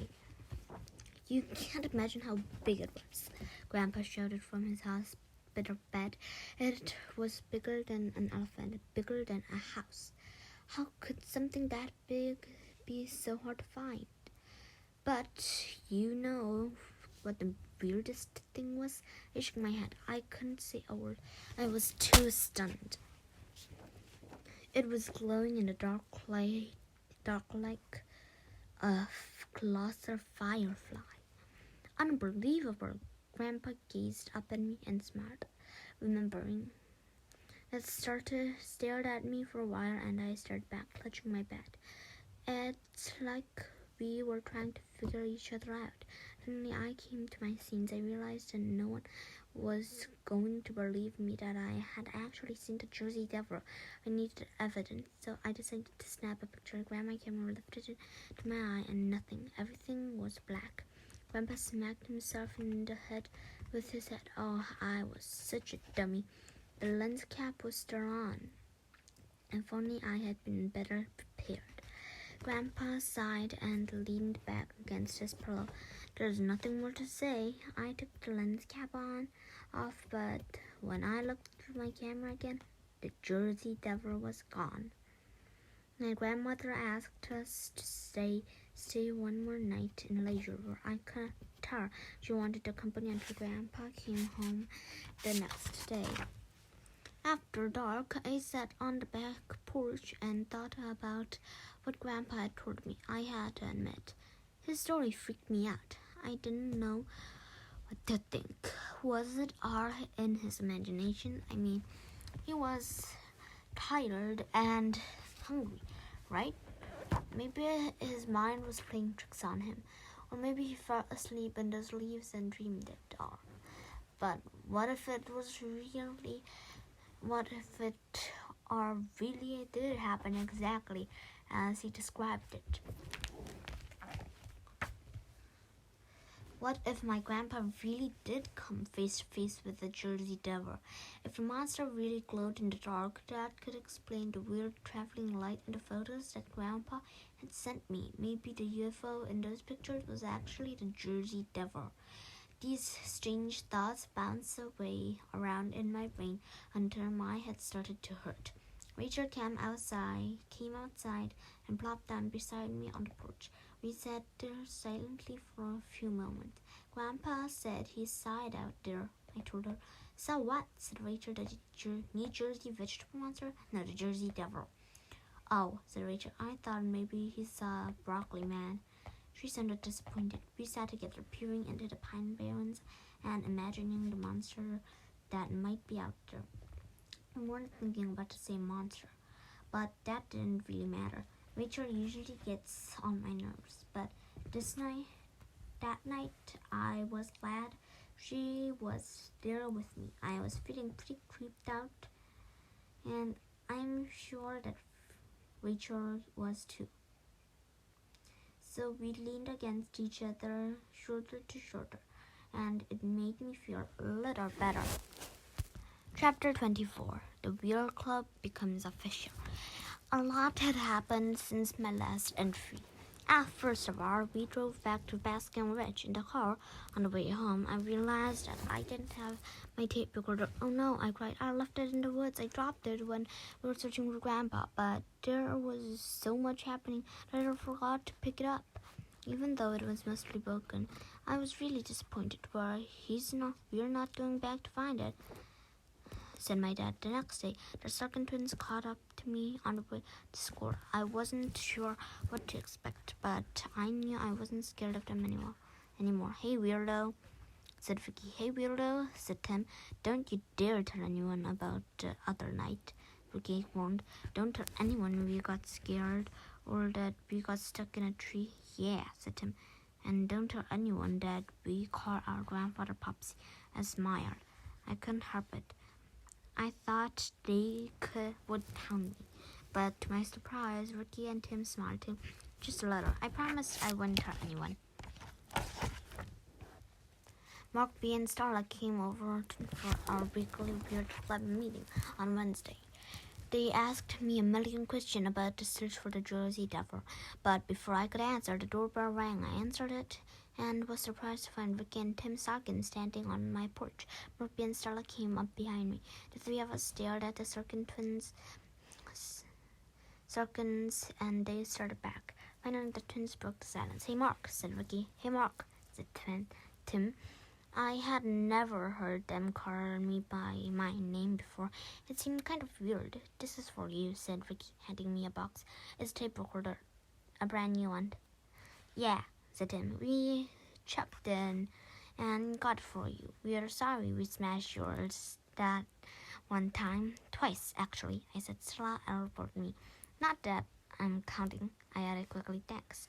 "No problem," said Ricky. "Also, we wanted to, could we join your club?" asked Tim. Stella, Mark, B, and I looked at each other in shock. It seemed so strange that the Starkin twins would want to join the beer club. But like I said, sometimes people can surprise you.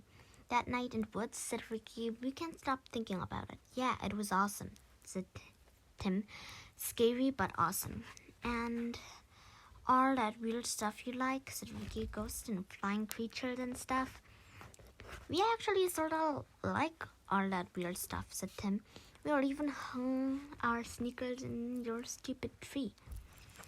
"Those were your sneakers?" Stella laughed. "We didn't know where they came from." Then the Sarkon twins told us that their Aunt Pearl was an antique dealer, and she recently bought a huge collection of stuff from an old lady with serious shoe buying problem. "Long story short," said Vicky, "my aunt now has a bazillion shoes, and she doesn't want them," said Tim, "so she's gonna give them to us for the shoe tree. So now the Wheel Club has 2 new members and a bazillion shoes." That brings us to the big shoe tree party. But first, let me tell you how the Wheel Club became official. Since we now have 5 members, we were big enough to be recognized as a real club at school.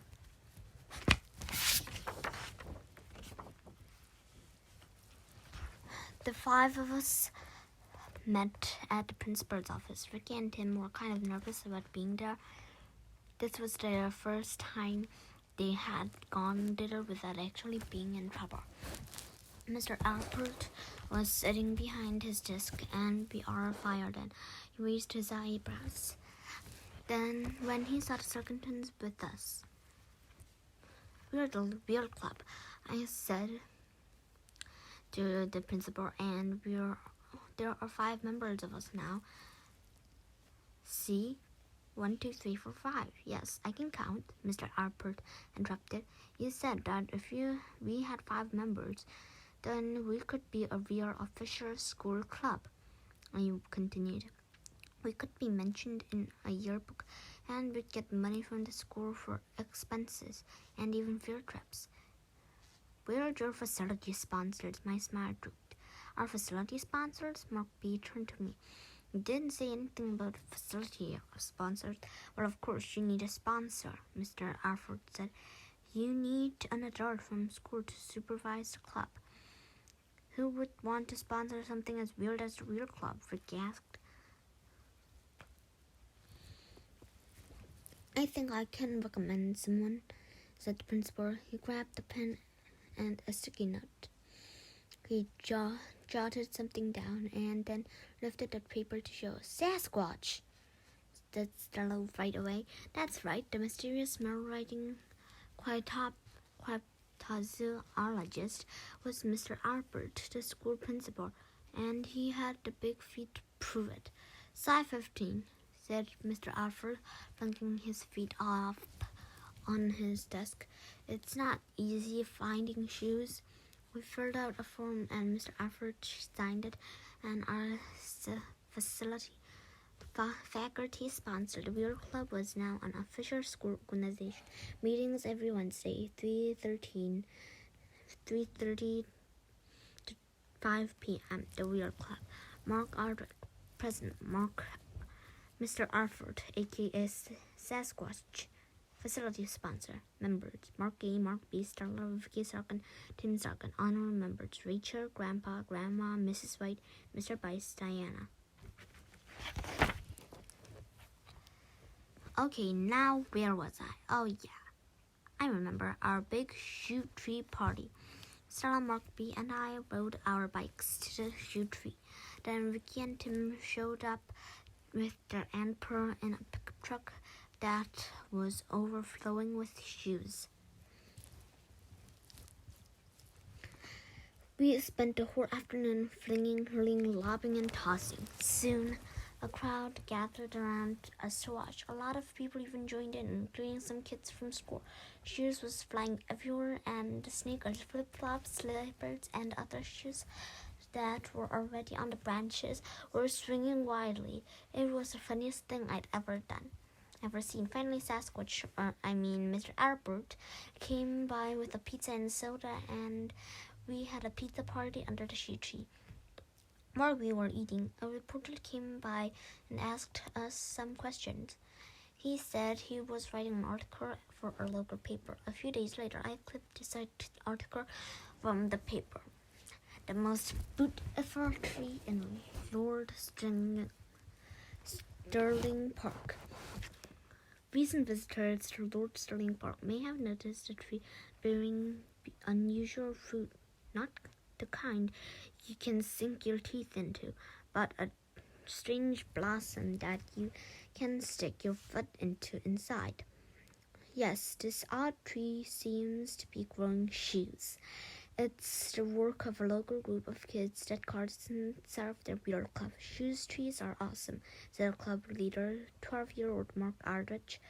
They are all over the country. We decided to make one right here in the Basking Ridge. It's like a community art project, added club member Stella Lowe. Everyone can participate. All you need is an old pair of shoes. According to club members, the Basking Ridge Beer Club is about much more than flying footwear. So send your story of weirdness to Mark and the gang at weirdstuffbeardclub.com. And if you happen to pass their wonderful shoe tree, feel free to offer your sneakers, then enjoy the day strolling barefoot in the park. Chapter 25. The search continues. Good news. The article about our shoe tree got picked up by the Associated Press. That means it was printed in newspapers around the country. Ever since then, I've been getting weird emails from all over the place. A boy in Vermont said that his favorite hobby is hunting sea serpents. Champ sightings in Burwaga Bay area. A girl in Hawaii told me that about a haunted pond near where she lives. I also get a lot of packages in the mail, mostly shoes. Today, I got a package from Grandpa. There was a notice inside. I expected it to be short and sweet as usual, but it was really long, and at least for Grandpa. Dear Mark, I just wanted to let you know that I haven't stopped searching for the Jersey Devil. Now that I've seen the thing up close, I am determined to find it again and prove that it really exists. And the next time, I'll be ready with my camera.